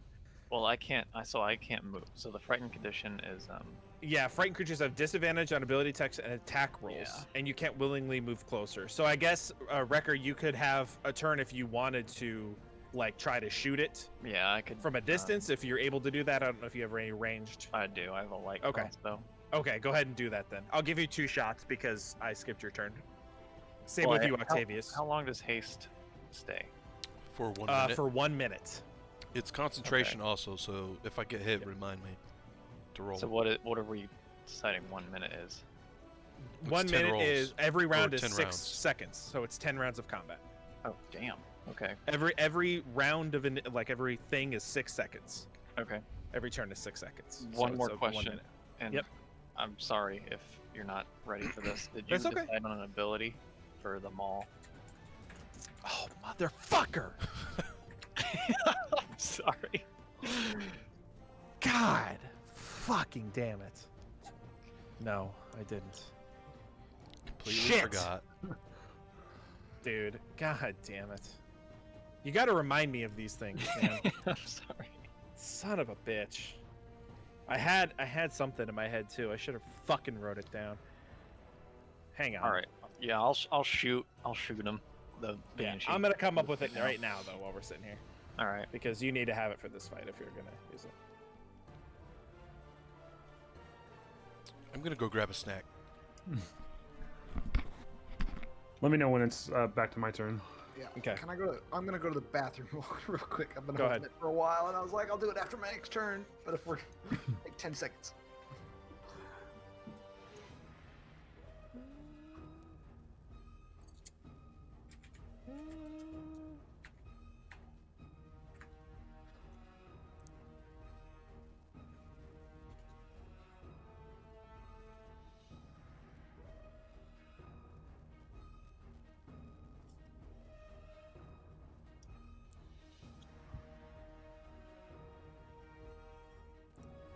Oh yeah, this is the idea that I had before. I found it originally. Okay, so yeah. Here, let me edit this a little bit, Ben, and then I'll send it Okay. to you, okay? Okay. I found the one that I was originally going to edit. Yeah. Cool. Yeah. Let me edit this for like a hot 5 minutes. Not even 5 minutes, like 60 seconds. because I wanted to change the language in it.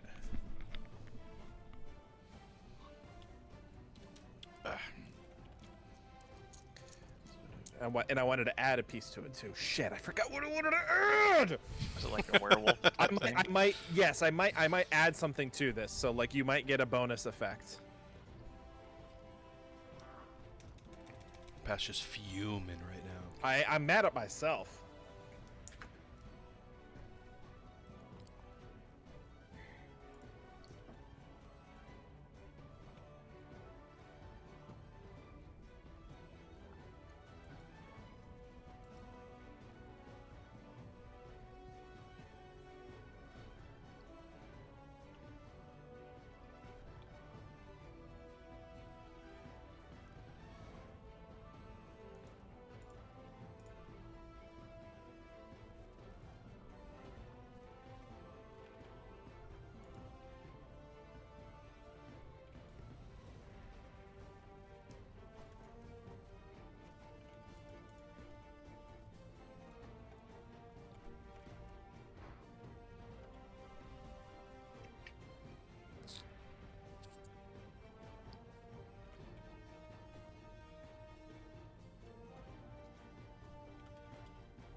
You guys want to do a free for all Halo 3 tonight? Maybe. You work tomorrow, Austin? Yep. I know, dude. I'm fucking pissed. All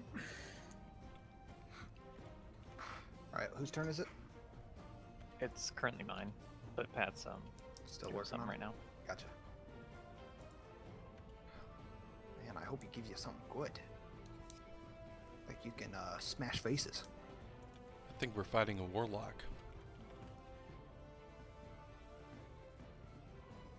Why do you think that?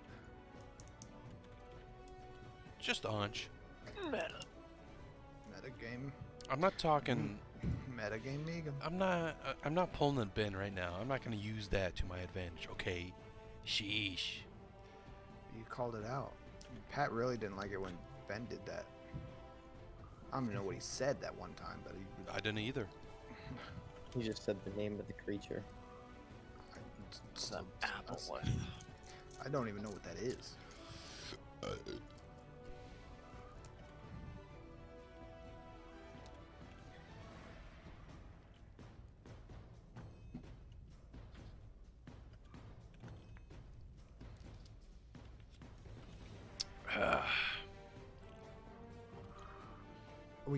We gonna take one of these prisoner?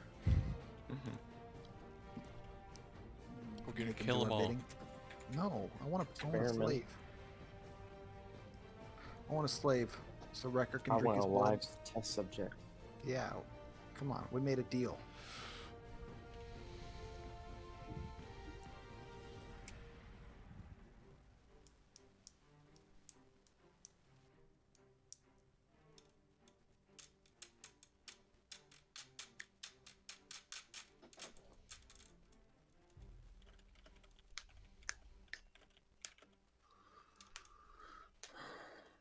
Just to plan my action out for when it becomes my turn again.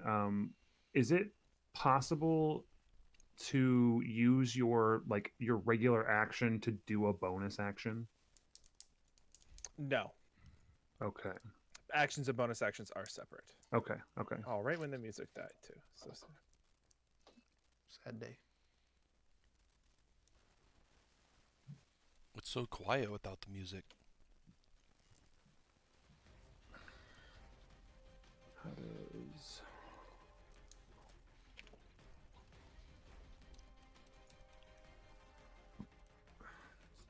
Okay, here you go, Ben. This is about what I wanted it to do. Okay.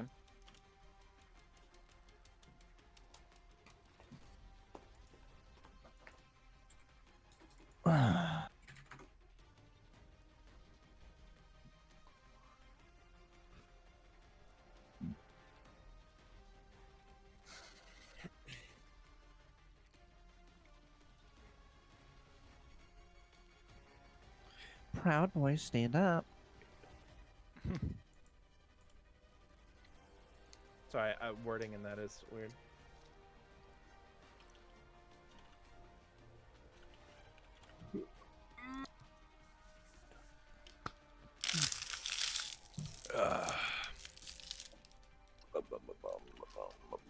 So I can smash things into people? Is that what it's saying? No. You like hit like a solid, like the ground or a wall or something like that, or you can throw it and have it impact. Oh, okay, and then they make the DC. Yep, and it's actually should be that 13, not 11. That's what the thing I wanted to change from the original. Got the corona idea I had.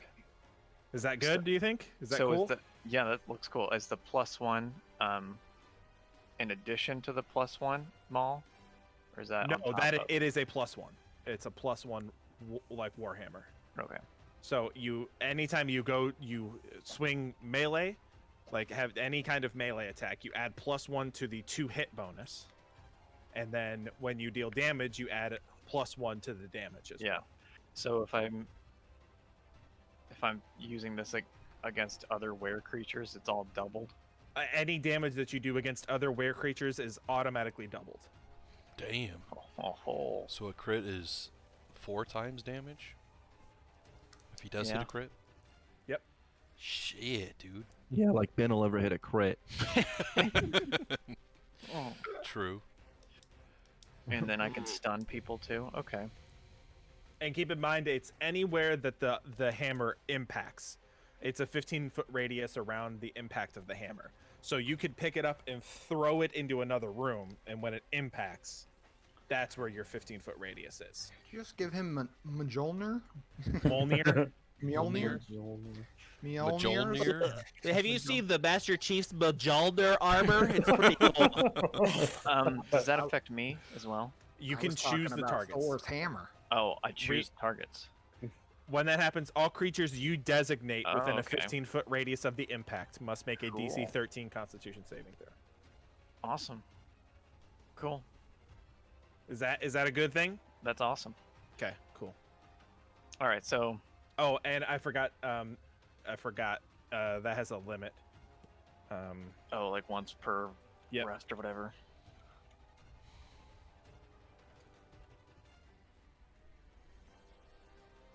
Can I change the damage type whenever? You have to call out what damage, like what it's going to be. You can Okay. change it to that other damage type if you'd like Oh, to. But you have to call it before you hit. Yeah. Oh, damn, that's awesome. Cool. I'm glad okay, I made so- you something you like. That's good. Unlike Dean, where he wanted to sell it. Sorry, I physically can't carry it. 13 to hit on the Banshee. Are you? Did Shooting. you fail your? Oh, you shot it. I'm sorry. That does hit. Yes. You just Okay. firing little crossbow boy. Yeah. All right. Sorry that took so long, guys. I've been so busy, I totally forgot to write that Okay. thing, and I've been writing Tyler's shit too. Just totally forgot. We got Damn it, 7 Tyler. 7 damage. Yep. Okay. piercing, All right. 7 piercing. and then second attack. Yeah, same thing as when you shot. You can keep rolling. I'm just doing flavor. Same thing as you shot when you saw Wrecker. No, god damn it, Sketch shoot his weapon. It sort of like passes through the etherealness of the Banshee. I mean, you can see it like takes a little bit of an impact, but it just like just a fart, just goes right through it. Does a 12 hit? 12 just hits. Okay. Oh, damn. 8 damage. 8 damage. Okay. Piercing still. Cool. Same story.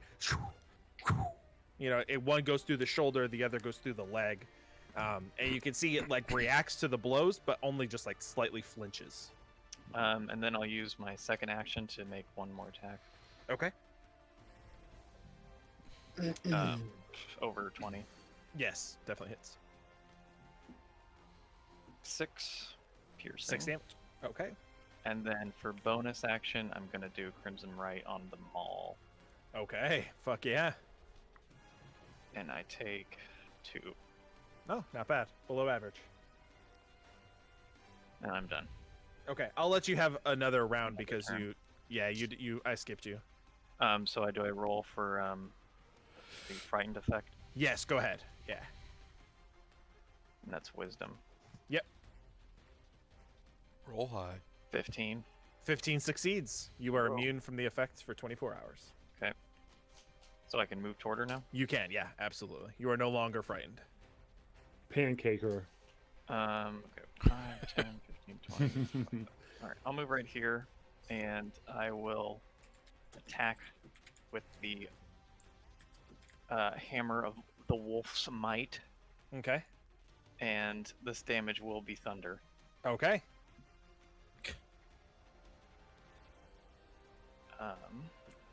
We got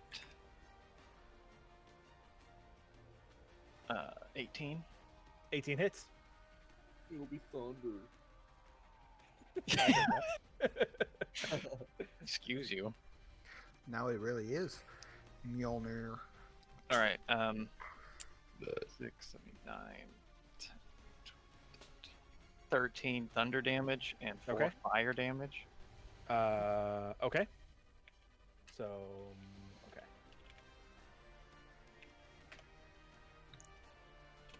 Alrighty. Cool. Is that, you want to keep hitting him? Yeah, I'll keep hitting her. Let me look at my feats for great weapon fighting real quick. It's like the thing that you have, Tyler, where I subtract 10 or something. Subtract yeah. 5 and then add 10 Subtract- to the damage. Yeah. Subtract 5 and add 10 to the damage. I made a little sticky note for my math. Yeah. It's All on right, my so computer. yeah, second attack. I'll do thunder and I'll subtract 5. Okay.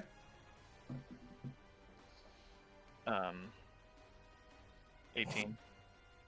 18. Okay. 18 hits, definitely. Very low AC on this guy. 12, 17 thunder damage, and 6 fire. So, 17 thunder and 6 fire. What is that total? 23. 23. Yeah. Let's have it. Okay. Cool. And Alright. then second action to make Sure. with final attack. Going thunder again, and I'll do -5. Okay. 30, 20. Yeah, definitely hits. Damn, Ben. You just finally. You're adding Wow. the +1, That's right, God. for your +1 ball every time? Yeah.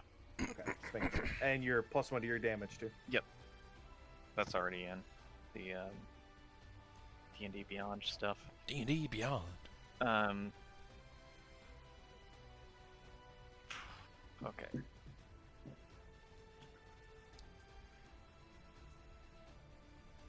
"19 thunder Okay. Oh my and god. 3 fire, so 22. 22. Okay. All right. So all the blows that you're hitting with this banshee with, you under normal circumstances feel like this should be doing a lot of damage, but you feel like this creature is probably resistant to some things that aren't. It's not giving you the same effect that you would like to see. Yeah. It's still doing damage, but you feel like it's shrugging off a decent portion of your damage.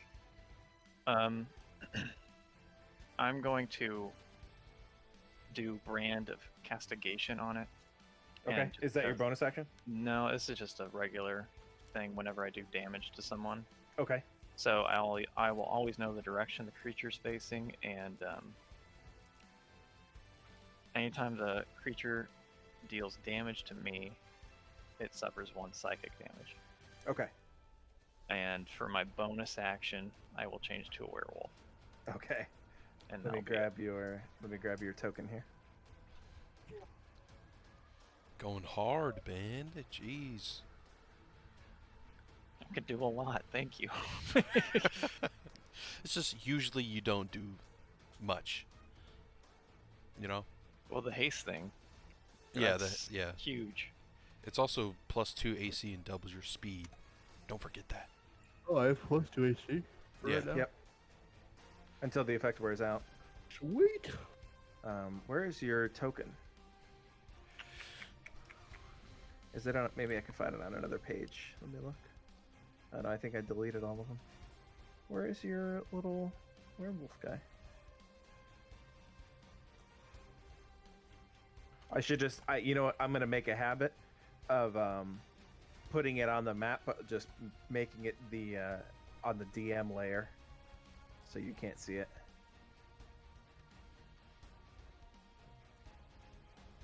No, that's fine. Right. This controlled by record save. Okay, cool. Is that your turn? You got any more you want to do? You want to one shot the boss or anything? Or you okay? I'm good. You gonna keep going? Okay. Well, thanks for giving other people the chance to play. I appreciate that. Octavius. Okay, so Octavius is going to what's it cost to do a potion? What's Bonus? it cost to do a potion? Like is it like a bonus action? It's an action. It's a bonus action to give it to yourself. Yep. It's an action to feed it to another person. Perfect. Okay, so I do have a Is that a fire alarm? let me double where's it at? Wait, here? did you save against the effect? No, I didn't. Okay, so roll me a wisdom save. I think you're the only one that hasn't done it. Oh, okay. That's a 18. 18 succeeds. You're immune from the effect. Fuck yeah! All right. So I'll use a bonus action and drink down a greater healing potion. Okay, it's 4d4 plus 4. 5, 8, 9, 13. 13. Okay. Heal for 13. Cool. Okay. So then I'm going to go ahead and run up to this thing. Okay. And I'm gonna use my greatsword and make an attack. Okay, go for it. That's 7 plus 6 is 13. 13 just hits. Yep. Cool. I'm gonna also use a spell slot to do Divine Smite. Okay. Which adds an extra. That's Where we at good here? shit right there. Yeah, 2d8. So that's 2d6 plus 2d8. Where my d8's at? Does Divine Smite do extra damage against undead? It do. It 1d8. do. It should, right? It do. I think you add an additional damage die. Oh, fuck yeah. You do. This is my wheelhouse, baby. All right. Austin's Okay. wheelhouse. Oh, fucking hell yeah, dude. Okay, that's Well, time to pull out the calculator then, I guess. Yeah. It's gonna act like that. 14, 20, 24, 29 damage. Okay, 1 second. Level 3 paladin. Let's add. Jeez. Let's do a I little literally bit of don't math think I here. can damage that ghost. And if it matters, this great sword is +1. It is magical, so Okay. What was the damage total? 29 total damage. Okay, how do you want to do this? Oh fuck yeah! Okay. So I imagine that with this divine smite that I'm pulling, I down this healing potion, I throw it off to the side, I take both hands, I rush in, and the runes on my blade like ignite with this bluish or no, I will do red, like this reddish energy as I just kind of cleave this thing fucking in two, and just like it just like I imagine it like explodes in some way, like just completely just cleave it in half. Yep. So you guys watch as Octavius runs up, his weapon starts glowing with like this almost divine radiance, and where you guys were shooting things and kind of trying to impact it, and it was passing through, but you were still seeing a little bit of damage. When Octavius raises his weapon and impacts the top of this banshee's skull, it impacts like flesh. It like finds purchase in the ethereal form of this creature as he just rips right down the center of the creature, stopping about halfway through before pulling the weapon out of the creature as the banshee just evaporates into nothingness. Fuck Gone. yeah. What in the world? Hey, PG sketch. I told you I'd like this guy. It's like really badly dubbed too, so you can tell it's not even the same person saying Yeah. world. What in the world? Yeah, and then, he like yelled. He's like, "May Vandria banish you back to where you came from." Alrighty. Cool, you've got a catchphrase. I want one. Cool. All right. Next up, it's Gargle. All right. Which one was the one that fought or Scat shot? Is it this one or this one? Yeah, this one. This one. Okay. I'll run up to him because I'm pretty sure he's the only one I can reach. Well, I could get right there. Get Sketch's name wrong one more time. I'm shooting him. Oh, is that right? Yeah. Ooh. Say something vulgar, Tyler. Really mean it. Can you map it out how you get there too? Because you might have to go through gravestones. Oh. You might have to jump over some gravestones. Like here. All right, so you're gonna go diagonally like that? Is that all right? Because I Fine. I You just want to avoid opportunity of attack if I go around. So you'll just have to hop over a gravestone then if you're going Yeah. that way. Well, if I go 25 there and then 5 there, right? Would that work? Sure, that's fine. Yep. If I You can go do that. between the two. Yeah, you can do that. Alright, I'm gonna go Because to these this are guy. relatively tall gravestones, especially for a dwarf. You know, Gotcha. they're decently sized. I'm gonna go up to that guy and multi-attack him. Okay. He's already taken some decent damage too. This guy? Yeah. Yeah, he's already taken 19 damage. Fuck him up. All right. Dang it.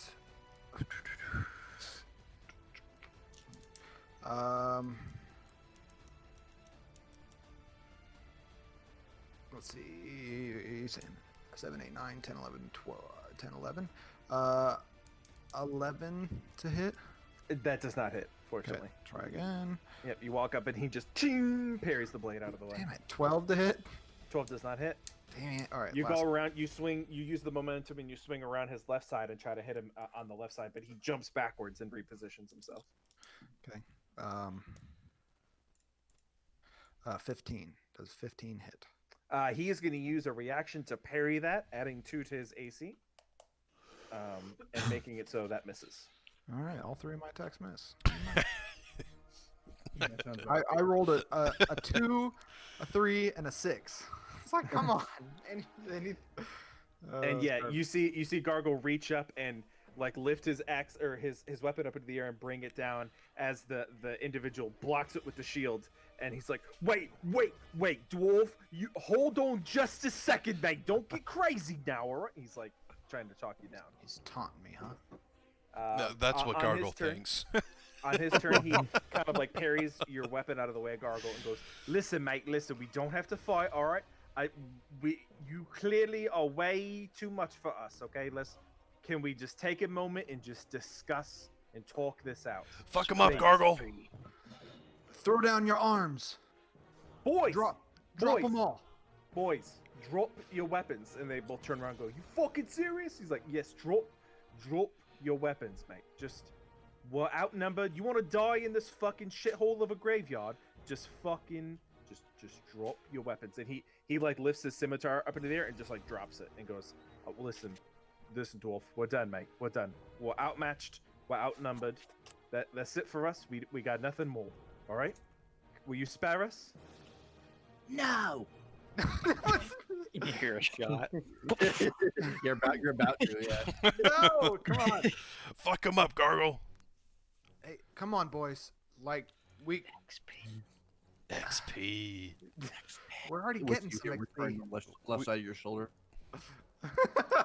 We haven't had XP in like a month, dude. Come on. Well, here, how about you guys? How about I use this as a moment for you guys to get in better positions? Just whatever. I'm killing. All right, boys, move into positions. Get better positions. We want to make sure that they aren't pulling a fast one on us. So are you ending combat or? Maybe for himself, but not for us. Yeah, for myself. I just want to make sure you guys know the situation. They have both put their weapons down and they have moved over here. They're completely unarmed. Their weapons are like here and here. We're surrounding him. Oh God. I can take them. Try to reach for my gun. So are you guys ending combat? Nope. No. Okay. No. Man, you guys are no chill, huh? Alrighty. Next up is Poro. All right. Chromatic orb level 3. Straight in this guy's face. Okay. Fire What damage. is Poro's alignment? Oh, Yeah, what is Poro's alignment? Chaotic good.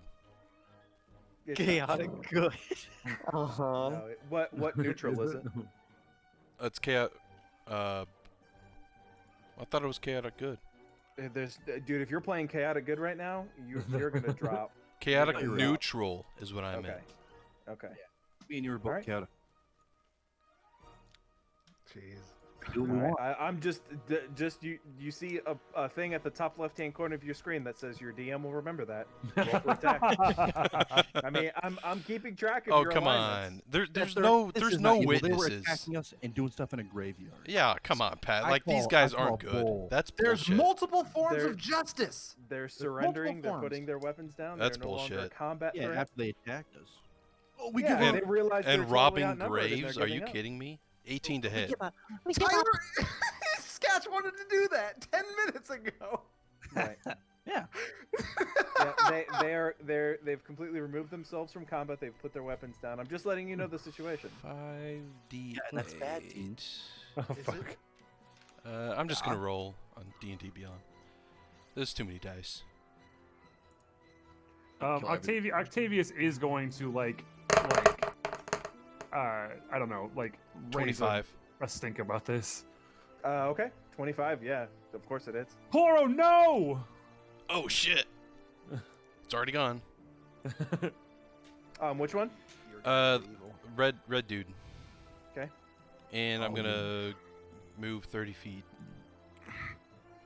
Poro! No! Stop! Don't let the bloodlust get in. XP vampires. What was the damage or? Shut up. Um, 25? Did I say 25? I heard 25 25. damage? Yeah. If we don't Okay. You said kill them. 25. Yeah, 25. Okay. All right. All right. Let's 20. Okay. Yeah, still alive. XP. Don't worry, I'll take him out of my turn. Oh my god. He's not living. Alrighty. You guys are Next terrible. Cause is Dean to be taken Huerus. hostage. I'm still unconscious.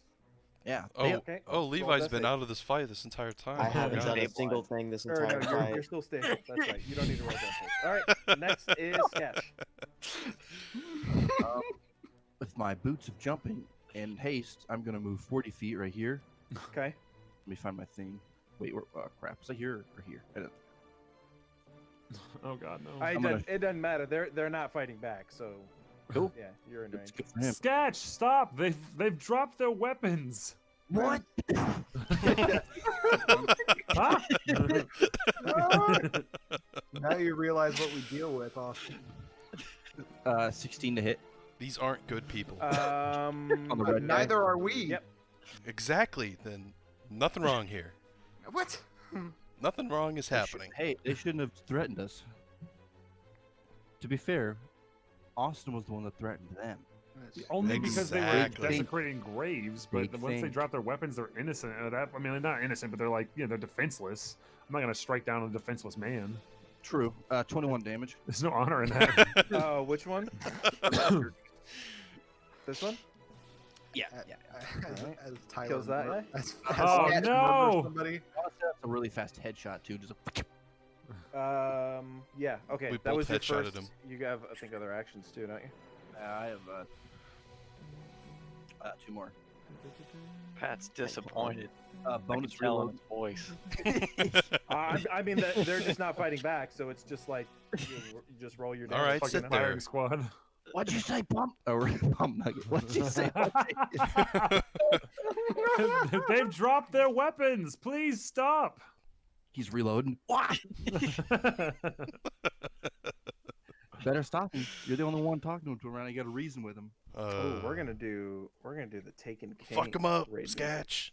This is What do what I happens. do? This is what happens when you do that. What do I do? I'm just following orders. Stop fighting! Literally using the Follow your Nazi. orders. What? Hey, Sketch, maybe we shouldn't kill him, you know? Gotta listen to the big green guy. Fine. He puts his pistol to his side. I already Okay, killed so one of them. you're withdrawing. Yeah. Okay. All right. Next up is Wrecker. I'll go down and Where are you? right here. Yeah, you blend in. Oh, really okay. well. Oh, Yeah. jeez. Oh my gosh! It's a giant werewolf! Everyone run! Fuck. I'll eat Weros. No, I'll feed him a potion of healing. Thank Okay. God. 2d4 plus 2. You should put his own berry back in his mouth. Do I roll that? No, he does. Oh, I do. 2d4. Plus 2. Oh, sorry. I just went up, dude. I checked. I checked out 7. after you walked over my body and just like you had 4 actions. To be and fair, not a you do single kind of one blend them. in right there a little bit. We should have You put get you like 7 out HP. here. How much? 7. Thank you. All right, so you are now at 7 HP. And that was an action. It's an action to feed it to another person. Yes. Okay. Okay, so 10.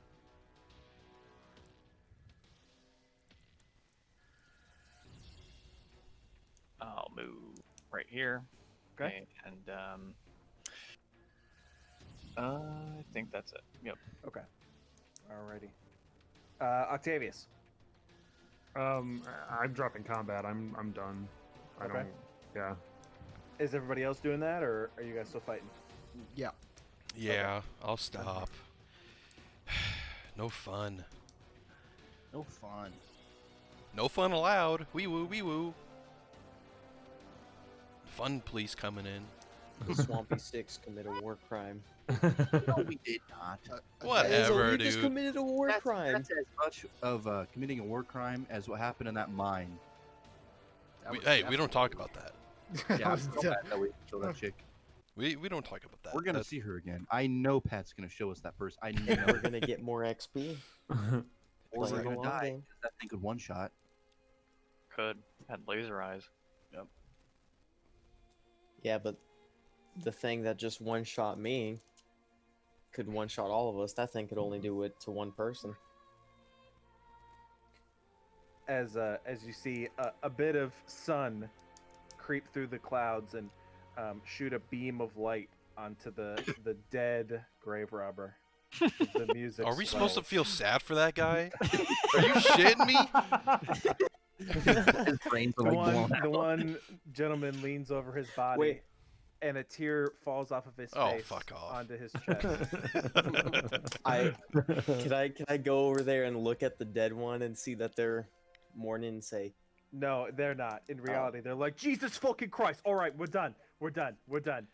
Leave the fucking body. You know, honestly, I didn't even really like him anyway. He's kind of a prick. All right, just let us get the fuck out of here, please. Oh, well, I think he's tapped out, mate. you're gonna empty your pockets right now. Yeah, whatever you name it. Whatever you name it. I'm gonna hold my. Literally, we don't even have anything. We were digging up this body because we heard some rich fucking bloke was resting here. So we were digging up his body. We're gonna take his shit and leave. You can take the body, mate. Here. And he empties out his pockets and like 4 copper pieces fall out. He's like, just take whatever you want, mate. I'll fucking run home naked if you want me to. All right. Do it. Just Do it. Take off All your right, pants. yeah, all right. And he starts like unbuckling himself, and the other guy like looks at him nervously, and the other guy stops. You unbuckling too. and goes, "Will you fucking undress?" Oh, sorry. And the other one starts taking off his pants. Sketch leans into Poro.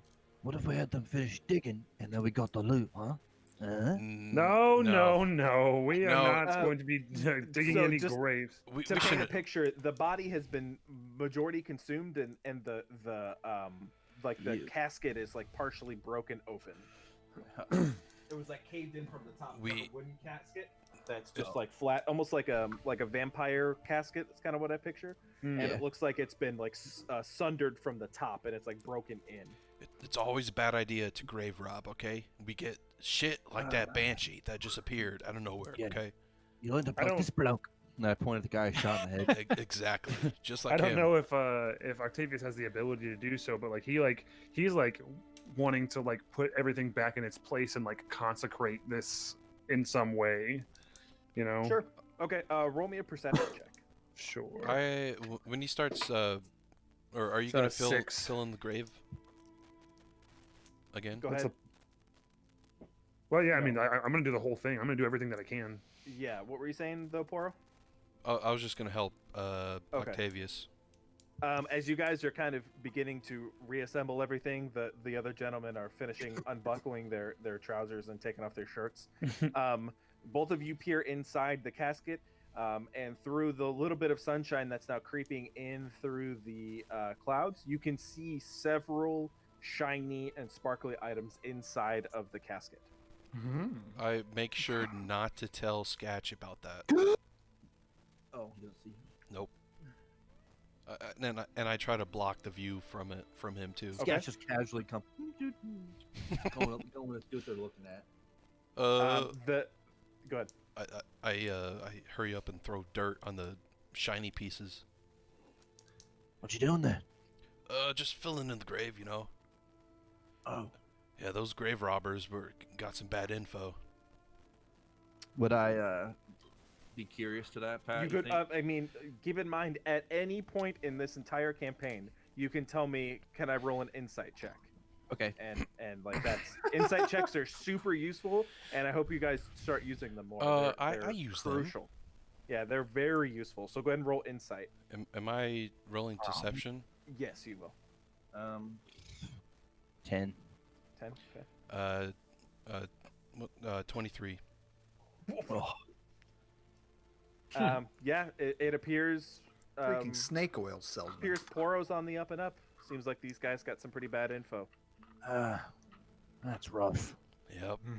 You hit the guys finish undressing and they go, literally we heard a rumor of some rich bloke being buried in there. Alright, we got like halfway through, we busted it open, then you lot showed up, okay? Take whatever you want from inside of it, take the clothes off our backs. I don't really care, mate. Yeah, there's I'm nothing just- in here. I'm just gonna go home. Okay, that's fine. Whatever you say, man. I saw something in there and I didn't get There a was good look nothing at it. in there. There's Leave. Hey, Wait, there's what? nothing in I, there. We're leaving, I, we're leaving. And I shoot he a just like grabs the guy firebolt by the back by of the their hair feet. and pulls him out. Just to scare him away. They said they saw something? No, the guy. Sketch looks again. Can I do a perception check? Sure. Or this are you getting into like search or are you glancing at it from afar? Oh, I'm just like I'm on, not on top of it. I'm like on the side, kind of like peering in. Okay, are you kind of like getting your hands in there a little bit or are you just looking? No, he's not put his hands in. Okay, so this would just I would say you could either do I would give you either perception or investigation on this, I think. Because you're kind of doing the same with both. I'll do perception. Okay. Which is 14. 14? Okay. Oh man. Let me see. You said you just like dumped some dirt on top of Yeah. Yeah, I the did. the stuff? Just like a shovel full of dirt? Yeah. Okay. I'm gonna roll a stealth check. And just see. With dead body stats.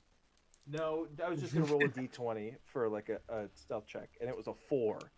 So I'm gonna say with a 14, there's a little bit of like shiny stuff in there, but there's nothing crazy. There's not like a chest full of gold, but you do see something like maybe metallic or something inside. It could be the bands from the grave itself. You're not exactly sure what it is, but there's something at least reflective in there. I think I see something in there, Poro. You see that? No, I don't see that. You should get in closer here. And he kind of like puts his hand on Poro's back and makes him lean in. I Okay. don't see that. Are you blind? I lean in. What am I looking for? Start digging. I think you see it. No. Okay, I'm not gonna grave rob. That's bad luck. Oh, jeez. Yeah. Don't you know? No. Yeah, grave robbing is bad luck. Sketch puts his hands up and backs off. I don't want any part of that. Yeah. Sketch is all about luck. I forgot. Exactly. That's why I'm helping Octavius. Good call. He Put on- walks away. Yeah. Alrighty. So you guys taking some time to bury, kind of like fix the body and fix the casket and kind of repair it a little bit, make sure it's buried properly. Absolutely, and then I say a prayer at the end to the god of this place, the Neuralis Analor. Neuralis Analor. I mean, I imagine, like, even if it's like not, because obviously, like, I follow Vandria, but like I know of the Seldarine gods, like I worship them as a kind of a whole. So like, even if it's just something like just in reverence to Neuralis, that would be fine. Just to like try to As you appease guys that. begin to lower the body and kind of repair the situation, both of you recognize that the person that they were digging up does appear to be an elvish woman. Oh, hence that's what we fought. That was the spirit, probably the banshee. You guys take some time and cover the body, redress the head feature, the cloth that's laying over the face, and kind of take some time and take maybe about 20 or 30 minutes and rebury the body that way. Wayros, are you awake? Yes, I'm fine. Bring some of your berries here. Our guests want to try them. They They're ran away. fucking gone. They're gone. Oh, they already dude. lived. Oh, dang! They I thought dipped. Okay. Dang. Naked through the forest. I know that was what our deal with Wayros, and I was like, "Here, take these, and then go." You see the name on the headstone reads Tara Vaina. TaraViennay. Vaina. And in Elvish, underneath it is inscribed, "Long may she live." That reminds me of a ring that we found in Hearth, but I believe the name on that one was different. I had it written down, but that was on Dio's sheet. It was it was like Crystal. Oh yeah, we gave that to what's his name? Gosh, I can't remember his name now. Jexe. Jexe, yeah. Yeah. All right. Ooh, how much XP did I get for nailing that guy? So, you guys get. Let me do a little bit of math here. Yeah, the most important part of this. It wasn't a lot. This isn't a high level encounter, so I'm just telling you guys. The Don't ghost expect a too, I lot. Because you're splitting it now with Octavius. So. All Well, right. He was out of combat though. Right, Spencer? Yeah, totally. I don't split it with non-PvPers. How many are in this party? 5, right? 6. 6 now? No, there's 5 of you. 6. Is there 6 of you? We're Swampy 6, Pat. Dude, you guys have grown so much. The originals. Oh, you guys have There's grown only 2 so much. originals. You guys, The warms other my ones heart. suck. All right, so for the Banshee and 3 experiences worth of bandit captains, which I'm giving you 3 of them, even though you didn't kill 2. I'm giving you the experience of them, but I didn't want to say I was going to do that until you made the decision yourself. But I'm giving you credit for all of them. See, I Tyler.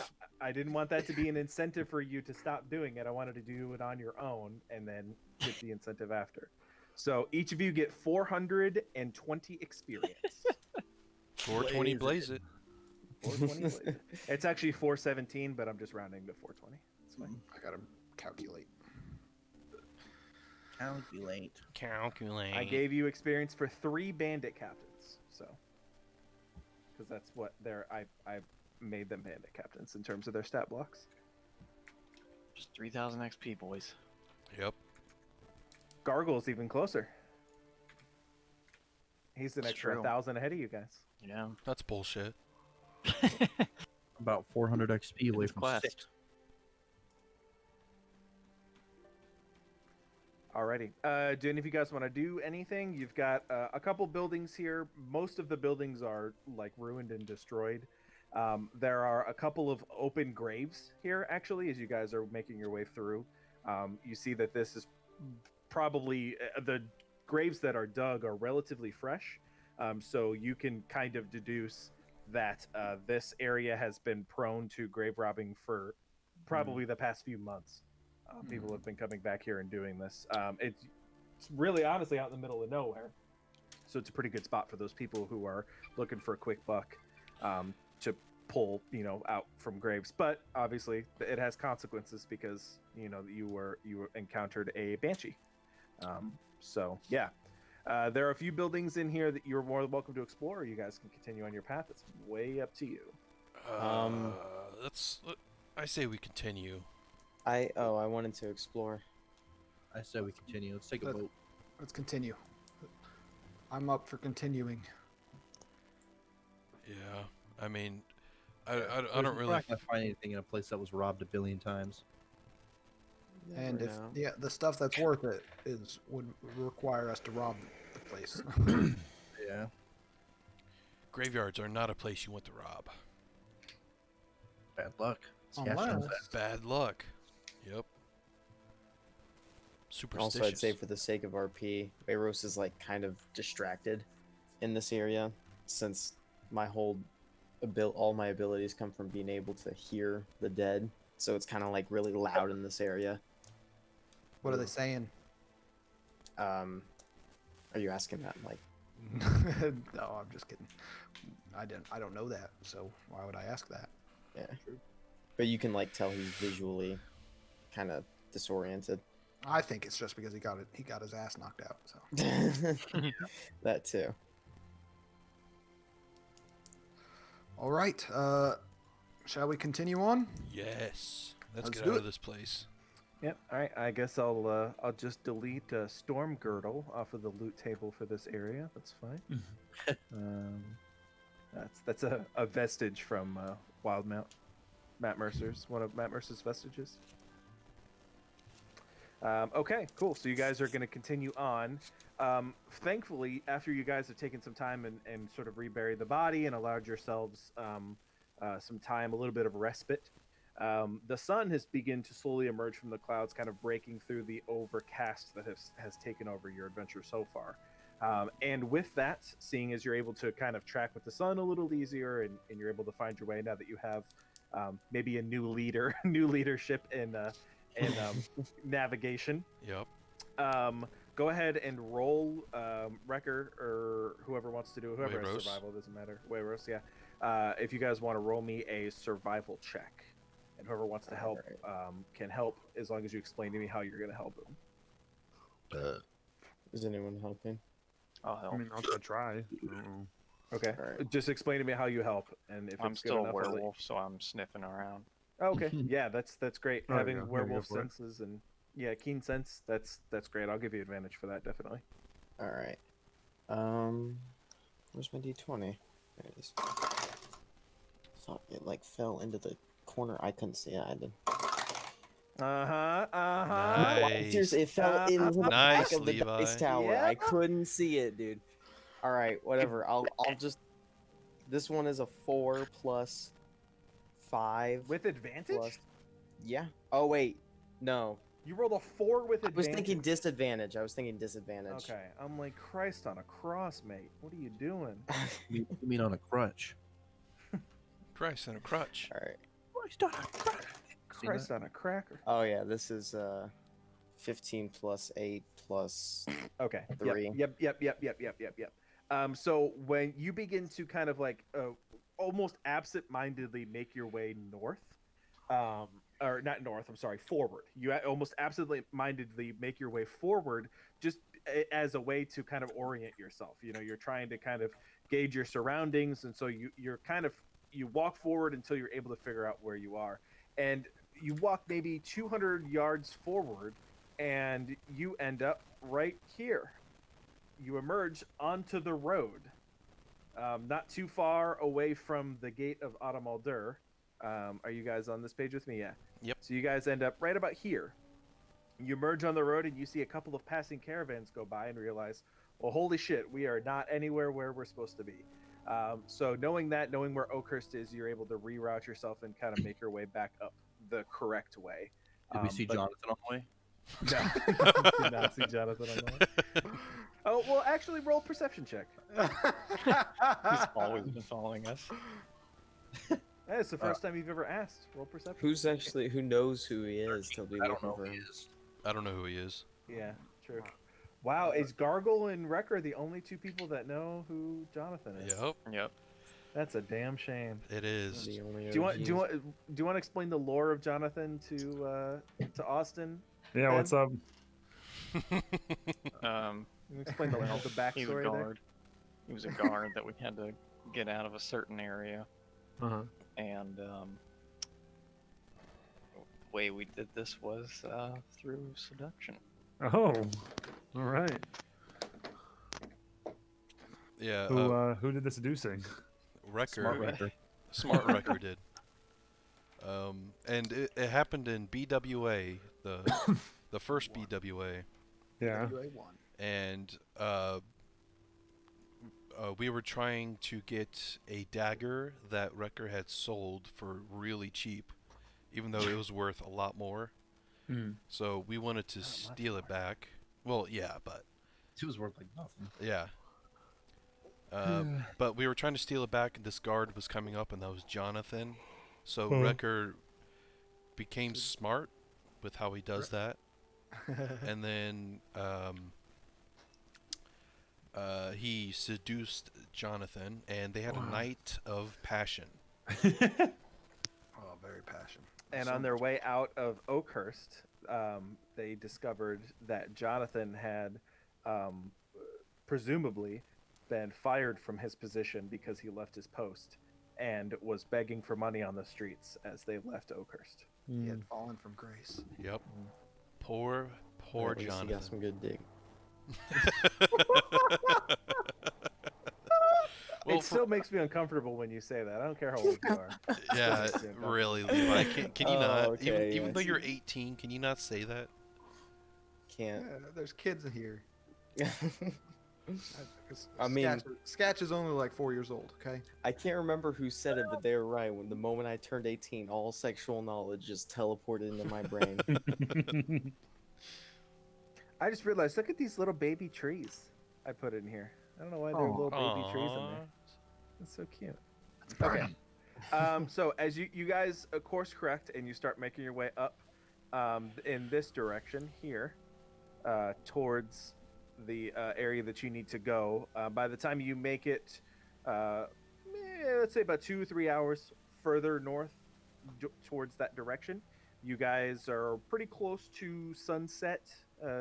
Time's getting a little bit dark. You know, you're trying to watch the sun through the canopy, and since the sun is starting to get lower in the horizon, it's kind of harder to track where you're going, and so Hueros kind of recommends that you guys stop for the evening before you get too lost. That's fair. Okay. It's always a good idea. We set up camp. Okay, you guys set up camp. Are you guys building a fire, doing things like that? Hey, fire boy. Yep. Fire guy. I'm You on wanna it. Set up I snap my fingers and make a fire. Guy. a fired guy. Fire guy. I'm fire. Fired. You snap your Fired. fingers, it works, huh? Yep. Roll for it. Okay. You're not that I'm cool like that. I can just snap my fingers and start a fire. poor. Can you light a girl's cigarette with your pinky? Because that'd be real classy. Yeah, bud. All right. Are you guys taking watches in the forest? Yeah, I'll do that. I will take first watch. I'll take the second watch. I'll Okay. take third if I have All to. right. Okay. Yeah, you guys can spread it out across 3. I'll let you do that. Okay. First one is going to be well, who's taking first watch? Sorry, I missed who it was. Me. Okay. Go ahead and roll perception check then for your first thing. You have dark vision as well, right? Yeah. Okay. Go ahead and roll perception. During my watch, can I work on the poison? You can, rather but you than, would like- roll your perception with disadvantage. That's fine. Okay. Wow. Yep. So I'd say in the amount of time you can finish your what's it called? Your potion. It But was going to you be would- like just very concentrated poison with some of the berries that I got. Okay, that's fine. You can do that, but you'll roll disadvantage on your perception, and we'll see what happens. I'll roll on the table and see. Okay. So go ahead.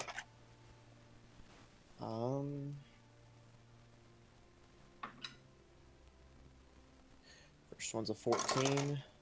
Second one is second one is an 11. Okay. All right. So time goes by. You're able to complete your potion. Is it just you just making a straight up poison? Yeah, I kind of want it to be like as condensed as possible so that it's almost like you can slip it into someone's food or drink and they won't really notice Okay. like the change in the amount of liquid or anything. Okay. All right. So yeah, you can get do them in that. a tiny little vial. I'll just give you the stats for the poison vial from the player's handbook. All right. And you do that for free. Obviously, you don't have to, it doesn't cost you anything to make that, just time. Does it take some of the berries? It takes all of them, consumes all of them. Oh, all of them. Okay. Yep. All right. That's 6 on berries. And I Yeah, better those be strong. the poison vials are expensive, dude. They're 100 gold. Better They're not be not feeding cheap. that us. To us. If I die, I'm gonna kill you. Alrighty. Next is who's next up on watch? Me. Okay, go ahead and make me a perception check. This time, not with a disadvantage because you're paying attention and you have dark vision. 14. 14. Okay. Nope. Nothing happens during your watch. Sweet. All right, and then the last is Octavius, right? Yep. All right. Go ahead and roll me. Oh, Scott. Go ahead and roll me perception. 14. 14. Okay. You actually do see something at your watch. Yeah. You see what appear to be a pretty large band of humanoid figures walking. You can hear them from a distance because you actually recognize the language that they're speaking. Okay. You hear very, very far. This is, maybe 200 feet still in the wilderness. You can see a little bit of dull torchlight kind of dancing in between the tree line. You hear, "But how much further do we have to go?" And then you hear a response. I don't really know. It's maybe 500-600 meters. I can't read this map. I don't really know. They're speaking Orcish. Oh. And the other one goes, "Well, those graves aren't going to dig themselves, so let's go. Hurry up." And they just continue their procession through the wilderness, going right to left in front of you. Back, so you guys ended up, the grave is about here. You guys end up about here, and they're moving this way. Okay. Huh. Can I try to get a better look? Sure, you would have to get closer. Yeah. Okay. Yeah, I'm okay with that. All right. I'm gonna You try gonna try to move. stealth up? I'm gonna try. It's a disadvantage, but we'll try. Okay, go ahead and roll stealth. Yeah, that's I think an 8. Let me double check and make sure though. It's not. It might be lower than that. Stealth is 8. Okay. You kind of begin to creep your way up, and as you get up to a certain point, you put your hand on a tree, and you see you put your left palm on a tree and kind of lean around, and you see a owl swoop in and try to go into the tree hole that you have your hand next to, not realizing that it's an owl's home.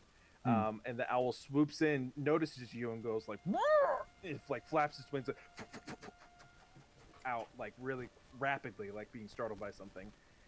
And you hear the deeper voiced oracle. Hey, something's out there. And he goes, "I didn't hear anything. You're paranoid." No, I did. I heard something. That way, I think. It was like a bird or something.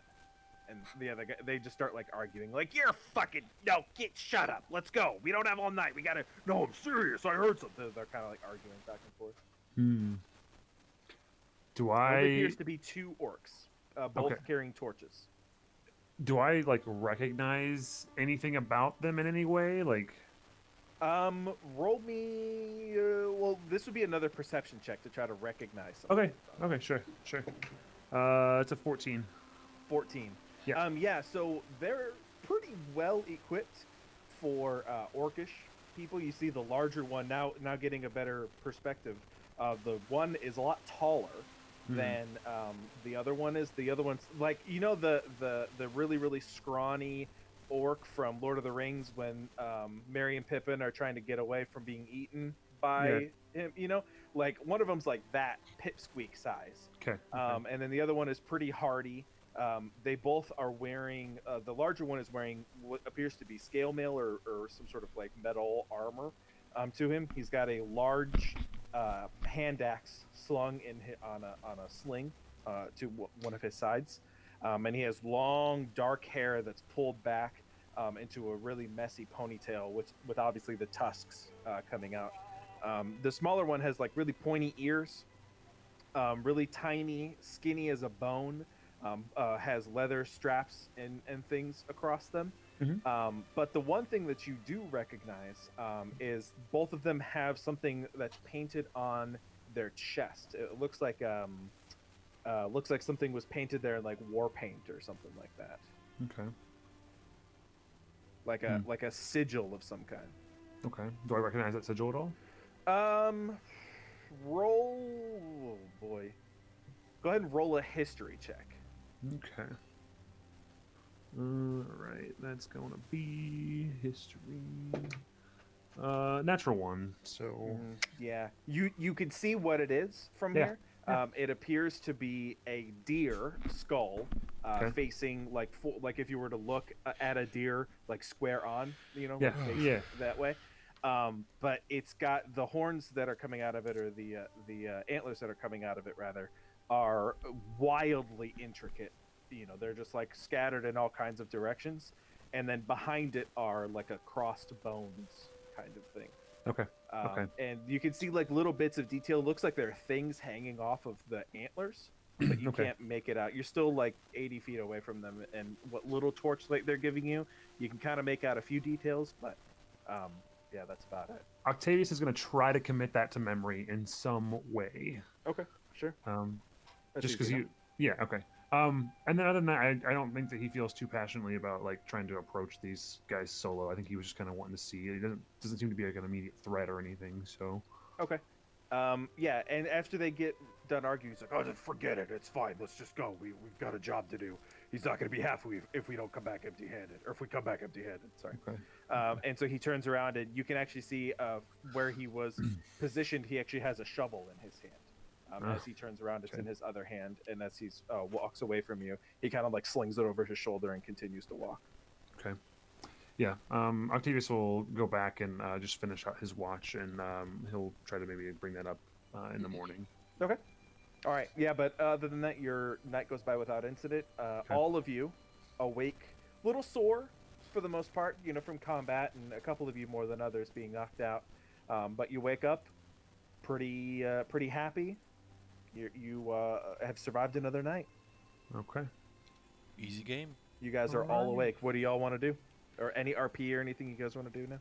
Well, as I mean, I guess everyone else is waking up. That was Octavius was up for the rest of the night. So as people start to wake, you know, once people are kind of up and about, he says, I just wanted to make you aware. I did see something during my watch. What'd you see? Yeah, what was it? There were 2 orcs. I recognized them from their language, and he tells them, you know, what he heard, and tries to, you know, as much that he could remember, and describes the sigil that was on them, and says, do any of you recognize that the description at all? Anybody that would like to, that is from this part of the continent, could roll me a history check. 19. Okay. I don't know if Give me a second.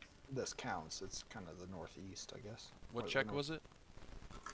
History. Oh, 18. Second.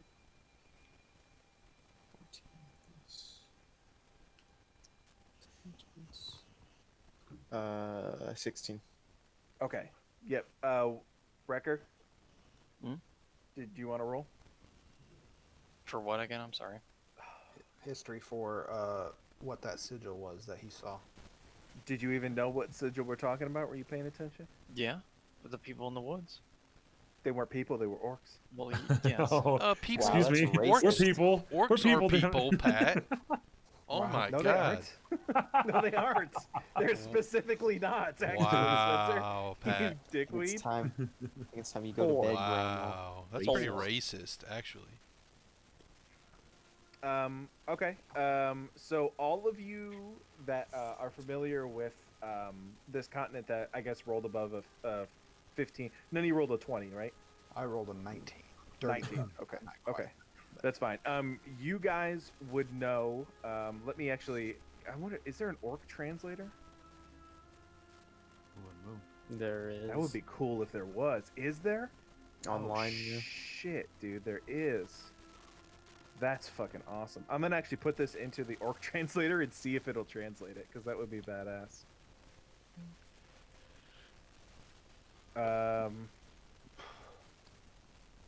Not really.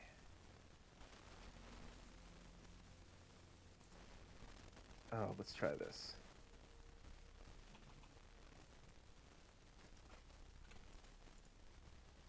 Does that work? Oh, yeah. So you know these as, I'll paste it in chat here. Anybody that rolled above a 15. In Orcish, you know them as the, let's say, Gajutar Votar. I don't know that. And when you hear that name, Octavius, Yeah. you know, obviously in Orcish, that translates to the hunters at home. Okay.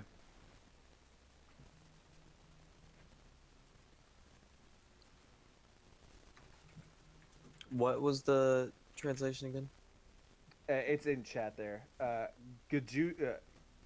No, like what does it Gajutar mean? Votar. Sorry. Oh, the hunters at home, or the hunters home, like that. It's a rough translation because the orc translator didn't translate it perfectly. Oh, okay. The hunters at home, or the hunter's home, or the hunters, something like that.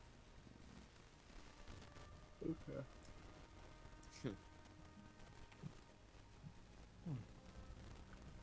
Outside of that, you've heard of them before. The people that rolled above a 15, they're just the most common band of orcs north of the city of Hearth. So You it's do like a know tribe. that they're, yeah, one of the larger, probably the largest tribe north of Hearth. There are significantly larger tribes south. If you guys reference the map, this area right here that you guys have not discovered yet is a hotbed for orc activity. But north of Hearth is it's like the largest band of they mostly keep to themselves. Again, their name implies that they just mostly hunt. They don't get in conflicts too often with other people, and if they do, it's often against other smaller bands of orcs that are trying to usurp them in power in some way. Well, So continue with your RP. do you think they were going to dig up some graves? Most likely. Man, Why would orcs dig up graves? they're gonna have some bad luck. You got that right.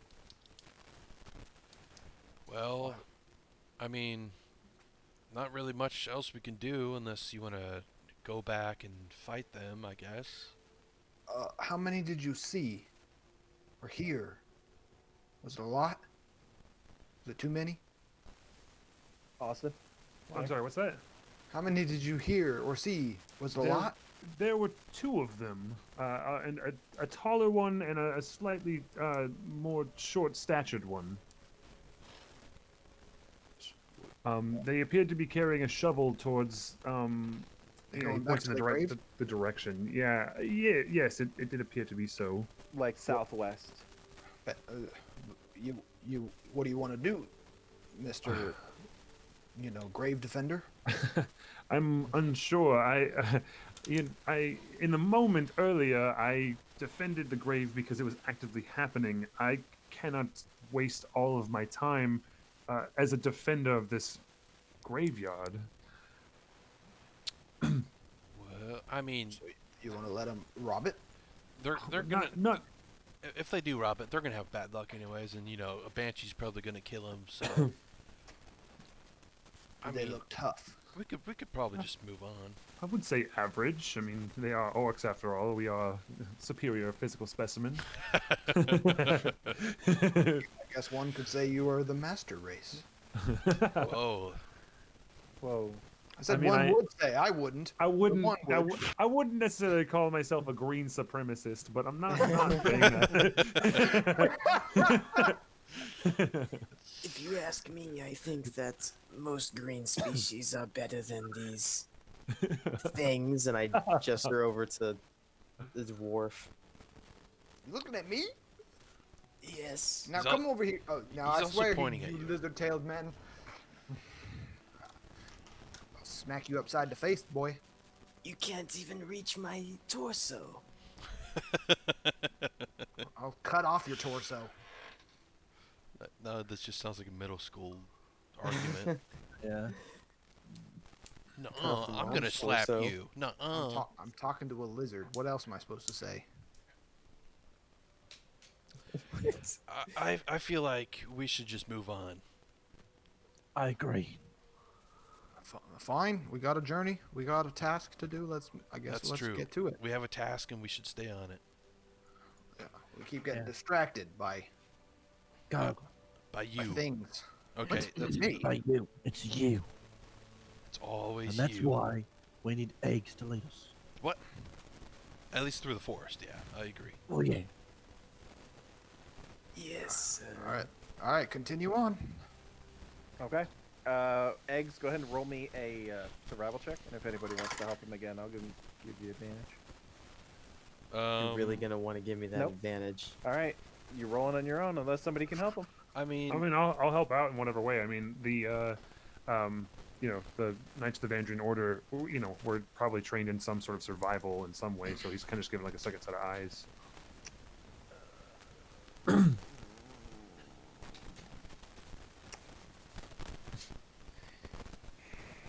I'll give you +5 to the roll. Okay, okay.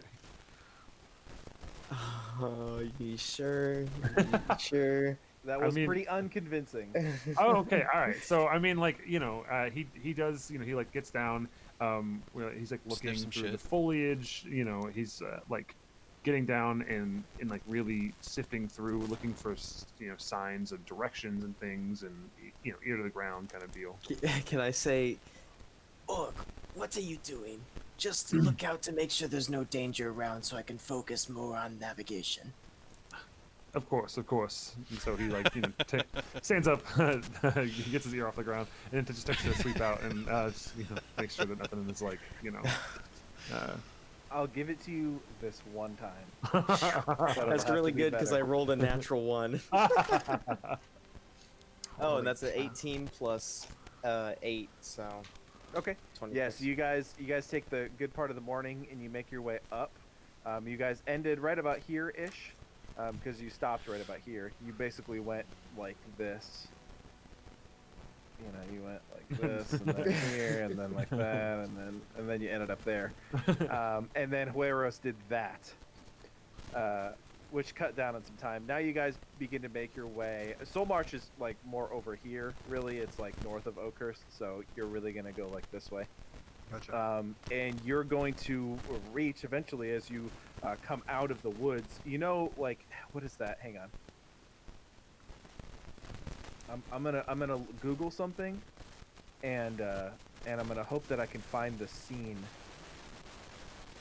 Oh, I don't think I'll be able to. Shit.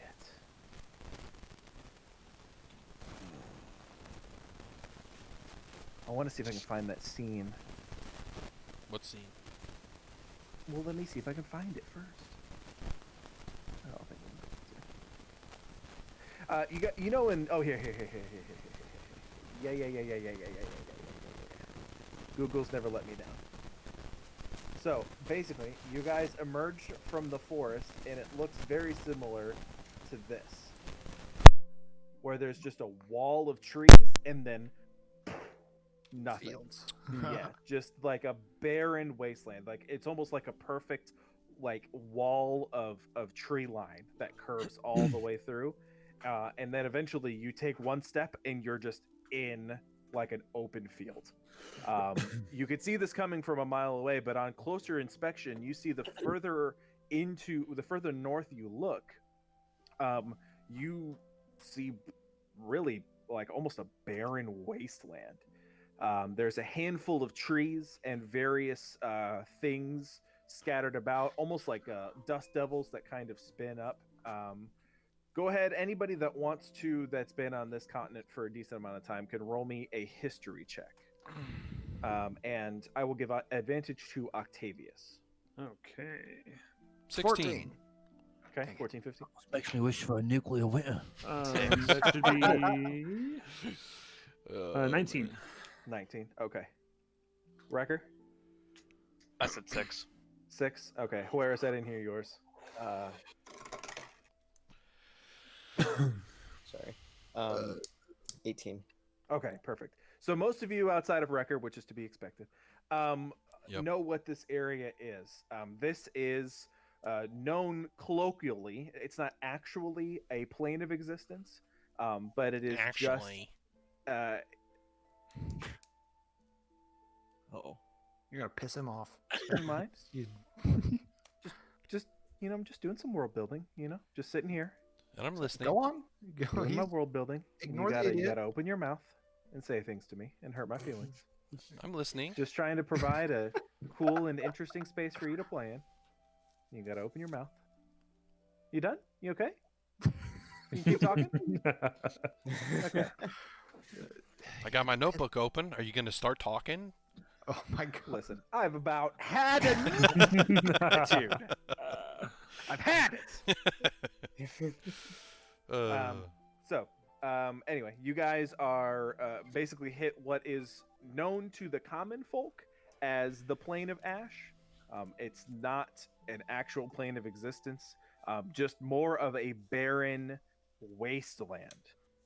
Those of you who rolled higher than a 15 know that the rumor of this space is that if you follow along on the map, you can see this stretches from the top end of the continent to the bottom end of the continent, in that formation.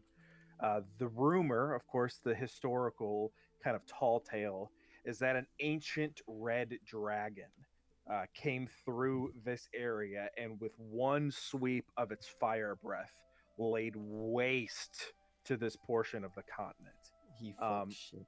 And never recovered. The rumor is that a dragon the size of an island came through and just in one breath charred this land in one swoop. That's the story that you tell your children at bedtime. Nobody really knows exactly why this is the case. Obviously, there were ancient primordial dragons during the Chroma conflict. Which is something that you guys are more than willing to ask about in the history, but you guys never seem to ask about the history of the world that I created for you. It's fine. You know this area as the Plane of Ash. It's devoid of almost all life, and the life that does live here is nasty creatures. Nothing friendly lives out here. There are no civilizations that live out here, and the reason that the Elven lands are built on the opposite side of this is because it acts as a natural barrier to the rest of the continent. The Elvish people kind of use the Plain of Ash as a wall that is created naturally by the earth, or however this happened, to sort of aid in that separation that elves feel from the rest of the people in Midhold. So again, you recognize this, you know what this is. A lot of you have heard stories, but you don't exactly know what's going on with the Plain of Ash, or really the story behind it. And you guys end up about here, right on the border. Here, let me clear all the drawings here so you can see what I'm looking at here. You guys end up right here-ish on the border. Or about there. Right on the border of the Plain of Ash. So you have maybe another half day, day and a half to make it to where the destination is on the map right here. Unless we get lost. Again. Yep. The good thing about the Plain of Ash is that there's no landmarks as far as the eye can see, so it's really easy to navigate. Does that make it harder? Jesus fucking Christ. It's like you role plays with character in real life, right? Oh, like. Holy shit, dude. I thought that I've noticed, Levi, sometimes I say something really sarcastic, and I think that you're just joking along with me, but then I have to remember that It's not. you're basically eggs. I thought that he doesn't have a sarcastic voice. It's hard. It's true, but he is kind of not. What's the phrase? Dry. Dry. Not like. Gosh, I can't remember. Do what? Yeah. All right. What is joke? It's easy to navigate because there's nothing. Get That's it? the joke. Yeah.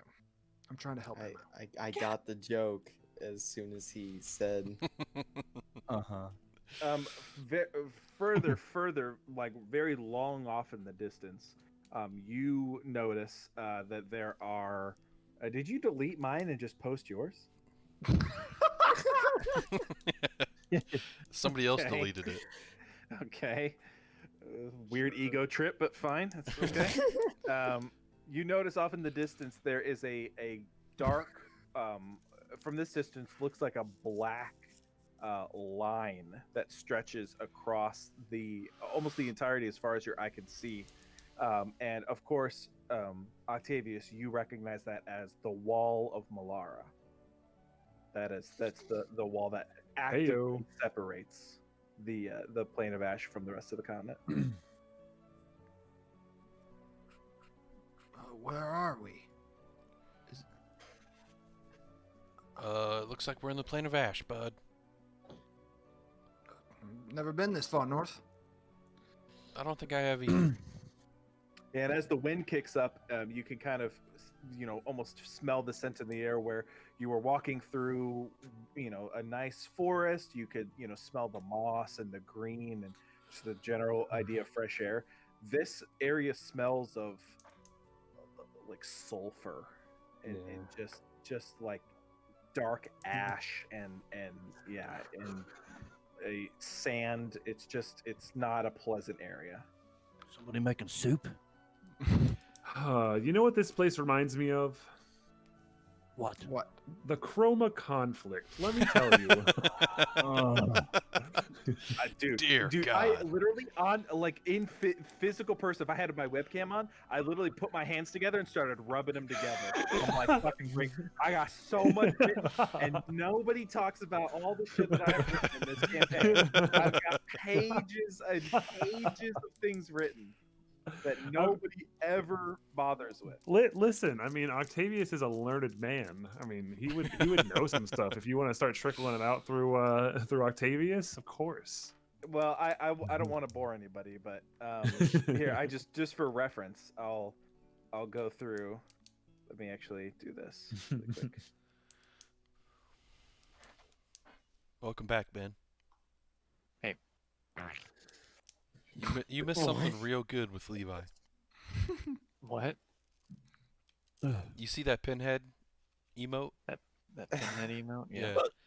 That was Levi maybe 5-10 minutes ago. What I happened? So, just for perspective, It's not this my is fault.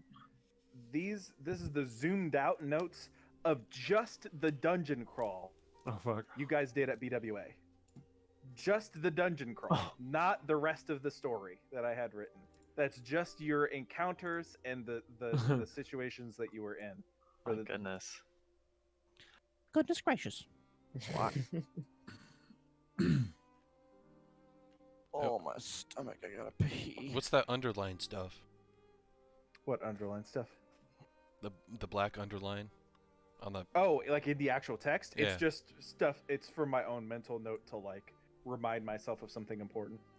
Oh. The specific one you probably are looking at is the Shrine of Evil, which you guys never got to see. It was hidden. Dang it. That Lot sounds cool. in here you guys never got to see. Yep. Huh.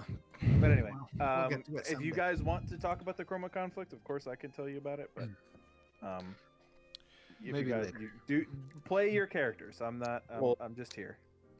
Well, if we Waylos would played our wanna know, but he characters, has no those way of bandits would knowing. be dead. I feel like Octavius would like have a passing understanding, but not like a whole ass like 30 pages of knowledge of it. So like Sure. I think that, if you wanted to trickle out like a touch of stuff, like I have in my page for the Chroma conflict, I have history checks with DCs based on what information you have. That is how dedicated I am to the history of this world. Sure. boys, Just, okay. just give me a. I'll give you the base. Yeah, sure. Discussion. Can he tell us this while we're going? Sure. While you guys are walking, absolutely. Yeah. The Chroma conflict, there were several ancient multicolored dragons that went to war with another, and they used this world as their battleground. Massive battles took place with reds, blacks, blues, greens, whites. They're all fighting over territory all over this plane of existence. They were all trying to claw their way to the top. Just being a learned person, Octavius, that normally Chroma dragons have extreme disdain for other colors. They're selfish. They only stick to their own group of colored dragons. So greens only hang out with greens, and if a blue shows up in a green's territory, the green is likely to go out and rip the throat from the blue. Like they are extremely territorial, and they do not like other chromas. That's different from the metallic dragons, which metallic dragons are usually good sided. They fall either within neutral good or chaotic good, or sometimes even that's usually mostly it. But they get along. It's the Chroma dragons that have issues with one another. Mm-hmm. So these ancient Chroma dragons basically ravaged the continent, leaving very little regard for life, even their own, especially for their own fellow dragons. Early reports say hundreds of dragons were killed. Whole lineages and families of dragons wiped from time by this war that lasted hundreds of years. Naturally, as humanoids do, they picked sides. Some went as far as to worship the dragons, creating temples and structures dedicated to them. Most of the temples are now left in ruins, either due to the dragon they were worshiping being simply killed and the temple being obviously abandoned, or by civil war caused by competing tribes of dragon worshippers vying for territory. So it wasn't just dragons fighting dragons, it was people, humanoids, fighting humanoids for control over the territories of the dragons that they worshipped. Okay. So it was an incredibly bloody conflict. And most of this party knows that the Soul March is a temple to one of the late ancient green dragons, Ashardalon, who was one of the last dragons to survive, or one of the last dragons to live during the Chroma conflict before they were killed. And that was about like 600 years ago, give or take. Okay. But the reason that the Plane of Ash is the Plane of Ash is because rumor is that one of those ancient primordial red dragons just Like fucking, just you know, right through it. Yeah. Cool. That's pretty cool. Alrighty. And- So you and it's guys just- continuing forward? Yeah, and it's just like Any- Yeah. Any questions about it? Like that all came out of Octavius's mouth. So if you guys want to RP in that space, you can. Tell me more about dragons, because I've only ever met one. Well, 1.5. One was small. That one did not last long. I met one. He wasn't very friendly. Yeah, Pat, you were- I have a feeling we're gonna encounter more dragons. Well, I'd love to know more about them. Like, what do they want out of the world? Pat, in your fiction, are the metallic dragons still like quote unquote like good, or like at least not Yes. evil? Okay. Definitely. Yeah. Absolutely. Yeah, and you know, I guess Octavius would be like, well, from what I've read, the metallic dragons are sort of the opposite of the chromatic dragons. They are statutes of you know, good tides, and they all each have their own unique personalities, typically based on color. Oh. Yep. Green dragons are, this again can all come out of Octavius. Green dragons are normally very sinister and conniving. They're manipulators. Sometimes they are even known to use magic. We've noticed to, that. Yep, change their appearance or to cast spells, different things like that. White dragons are the most not stupid is a terrible word because no dragon is stupid, but they're more primitive, primal, I think is probably the best word for them. They are very territorial, to the point where, like, you know, they'll kill anything on sight if it's for a good meal. Again, they're not stupid, but they're of less intelligence than the other ones. They're just like the most savage and the most like brutal of the dragons, with little regard for strategy or intrigue or anything like that. Red dragons are normally the smartest ones. Usually, they have the highest intelligence. They are normally the leaders that are found in what small bands of whatever dragons. Sure. Normally, reds will be the leaders of those groups.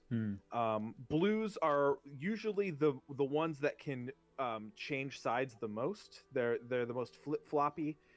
Their allegiance changes with whomever seems to be winning. They're very they have their self-interests at heart, definitely. And then like just another random example, black dragons are they're pretty sinister. They're actually known to use slaves and like manipulate their followers to do things for them. They are known to basically take control of entire cities and like enslave whole towns, which is kind of similar to what happened in Critical Role as well. They kind of took over a town, but yeah, they're known to like have slaves and to kind of rule with an iron fist in that way. So it's pretty cool. Spoilers. Fascinating. All right. But that's enough of the history lesson. You guys can continue forward. One more survival check from Hueros, and I'm assuming you're still helping out, so you can get advantage. I gotta get my flashlight to see that. Because the dice tower has like a little area that the dice sometimes falls back into. It's too dark for me to see the number. Okay, Gotcha. What is it? No, that was just the base number I have to add. So, first one is 13 plus 8. Okay. And then the second one is So that's 19 plus 8. 22. So Oh, yeah, Jesus. 27. Okay. Yep. So following the map and kind of figuring out where you are, judging the tree line and how it kind of curves and bends, and following the map and how the map curves, the tree line curves and bends on the map, you're kind of like, you know, looking at the map, looking up, looking at the map, looking up, and just kind of judging where you are. You take off and head straight in the direction of what you believe is your next destination. I need everybody, after you guys spend about 3 hours traveling, I need everybody to roll me a Constitution saving throw. Oh shit. Oh, natural 20. Okay, success. 21. Success. 18. Success. I'm trying to get to my numbers. 12. Failure. No. Success. 15. Success. So Fuck yeah. Wrecker's the only one. Wrecker, you're a bit of a you're more of the rotund. You're a bit thicker. Traveling through this area, it feels like no place you've ever been to before. It feels like the sun here is just 1,000 times hotter. The ground is just as hard as a rock, and you feel like knives are coming up and jabbing through your boots, and it feels like you just walked like 3 miles for every 50 feet you travel. It is ridiculously hard to move through. A few of you turn around and you see Wrecker's like wiping sweat from his brow and stumbling and really having a hard time picking up. So you have 1 point of exhaustion moving through the Plane of Ash. Hey, Gargle, you want to help him out or something? Maybe Octavius? He seems to be struggling. I could do what I can. You want me to carry your maul for you? Maybe take some weight off your back? No. I got this. He says he's got this, guys. Wrecker, you look a bit worn out. Maybe. Are you still a werewolf? I'm sorry, I didn't know. No, I've slept since then. Okay. So. Okay. Go ahead. I got this. You got this? All right. It's fine. He's got this, guys. All right. You guys continue. It's about midday. The sun is at its highest, and it is beating down upon you at this point. You haven't seen a living thing. Not a living tree, not a living bush, not a living creature. Nothing has existed out here during this entire time. You gather that if anything does live out here, it only comes out at night, because it is just so unbelievably brutal to move around out here. It's hot. It's just like, it's almost like you stepped into another world and you're just on Mars or something. It's just such a surreal experience for most of you. You guys spend another, let's see,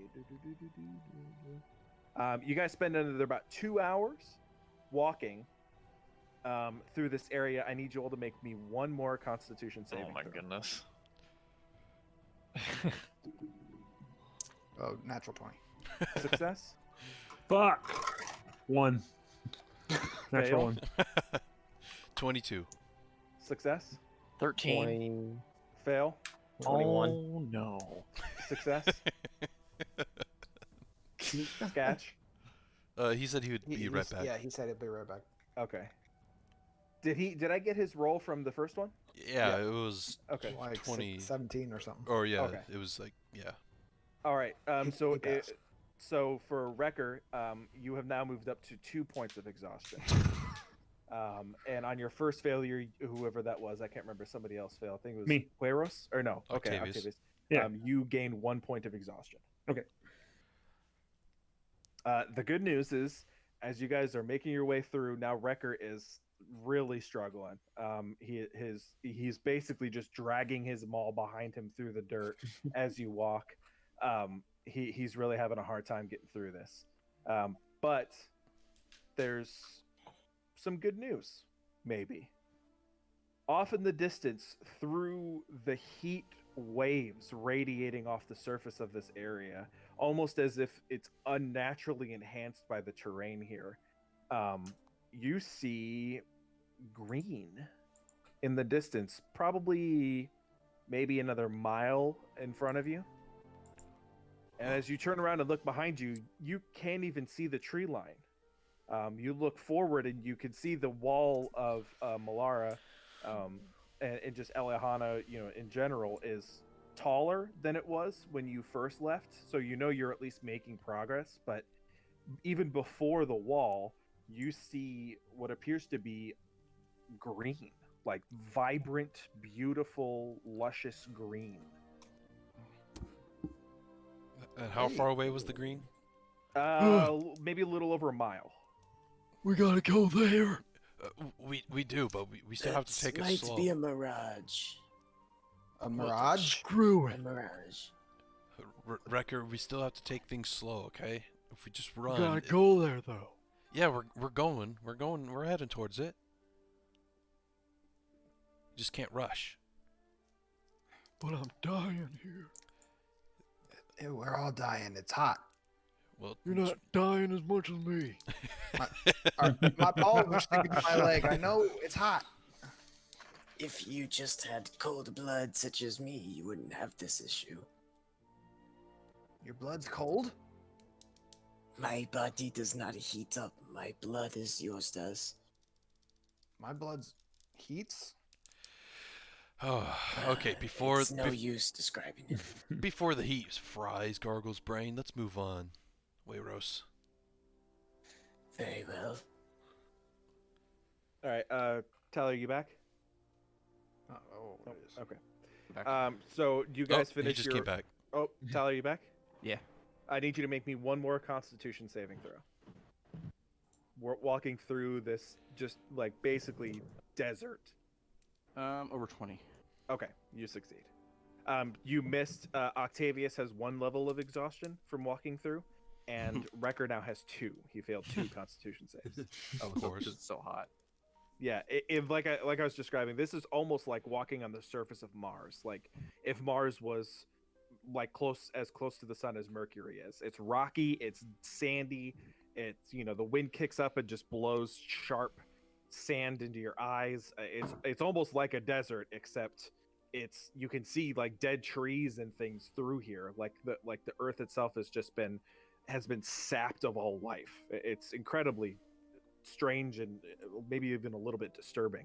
But what I was describing to the party is about little over a mile ahead of you, you see a large, almost block of green, like luscious, like a green space about a mile north of you. And we're heading towards it. And yeah, Gotcha. and you guys are heading towards it. So you guys progress another mile and won't make you roll another con save because it's every certain increments. But as you get closer, you get to about a quarter mile out, and you're able to identify what the green is. It's a massive wall of what appears to be a hedge, like a bush. It is easily 25, 30 feet tall, and stretches from right to left at least a quarter mile. And you guys can see from a decent distance away, there is a small, almost door-shaped opening at the base of the hedgework. And this you can't see past it, obviously, because the hedges are tall. They're over 2 stories tall easily. Yeah. And then they stretch to your right and left at least a quarter mile in one direction and then the other. So this is like a massive wall of shrubbery. Yeah, Octavius is like, I think he's kind of amazed. I mean, obviously, like the Plain of Ash is like, it's so desolate, and to see that, he looks up and he's like, "Man, I love me some bush." I can hear you snickering about that. Is that what you're thinking of? Yeah. We're just waiting. Yep. You were waiting for that. Oh, it totally was. Yeah. So you can see the bush is pretty thick. It's going to be hard to penetrate, but Oof. you could probably get through it if you tried. It's a little bit of elbow grease. Whoa! We got a child here. Don't forget. Little dedication. He's 18. It's fine. I wasn't talking about him. So you're still maybe like a third of a mile out Okay. from the shrubbery, but there does appear to be an opening. All right, let's go, dude. Okay. You guys continue your way. Some of you have to kind of get underneath Wrecker's arms and kind of like help him through. You've been giving him, obviously you've been kind of feeding him water and stuff. But through this area, I will say that whatever supplies that you have up to this point, walking through this space, have now been exhausted. Like food and water? You do not have any food or water. This entire journey that you have made through this has exhausted all of your food and water resources that you had. So you guys are out of food and water. All right. and you've Well, that's traveled going to be a basically. You guys have basically traveled about 5 miles through the Plain of Ash. I How do just I- got me drink. Yeah, your drink is getting low. You filled it up, and it's about If anything, maybe it'd be dehydrating me probably. yeah, it's maybe about 30% full.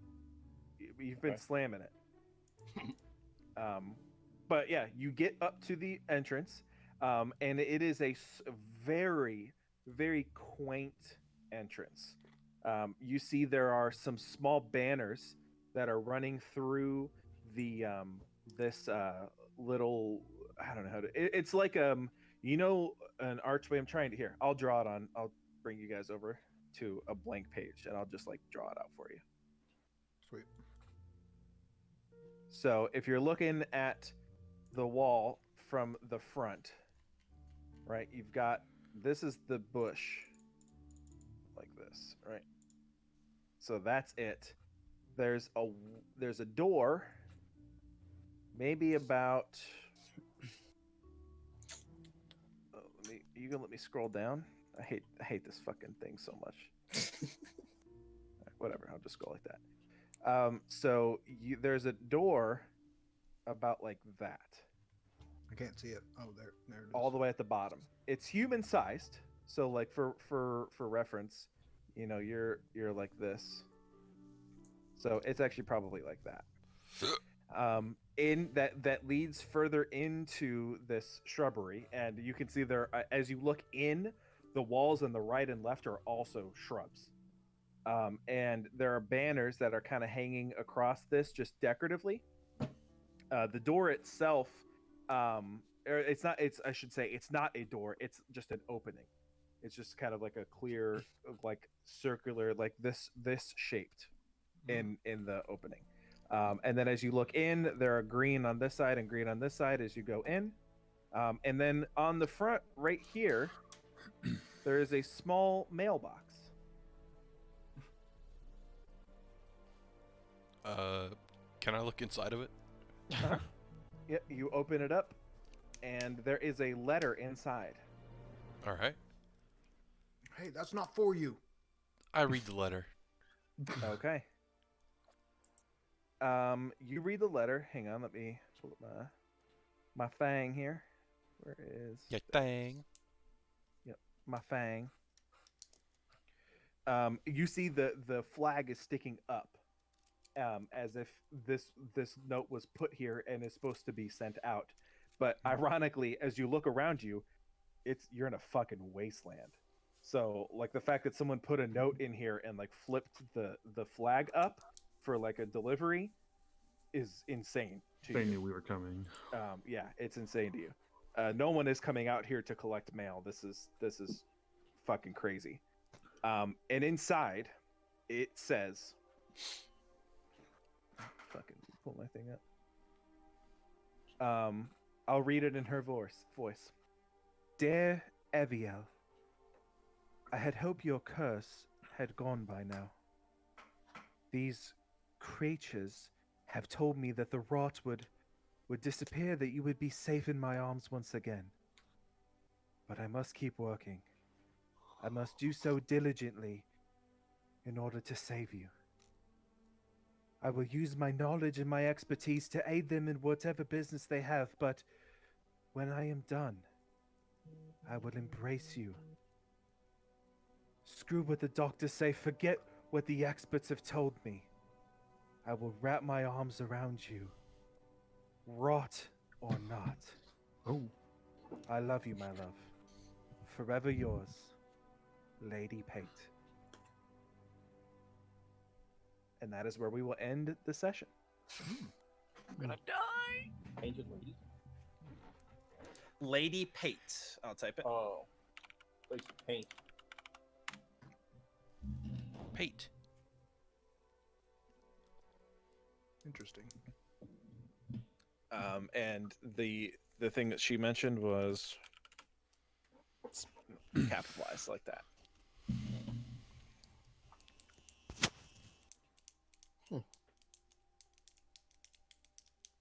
All right. Well, thank you guys for playing. It was fun. Yeah. Thanks for DMing. Good. Yeah. Good job. Thanks for DMing. Nice battle. Yeah. Wanted to kill those bandits. Very fun. Oh, I would have, but Dean's. Don't shoot them. That was evil for some reason, even though they attacked us. It's not just me. Oh no.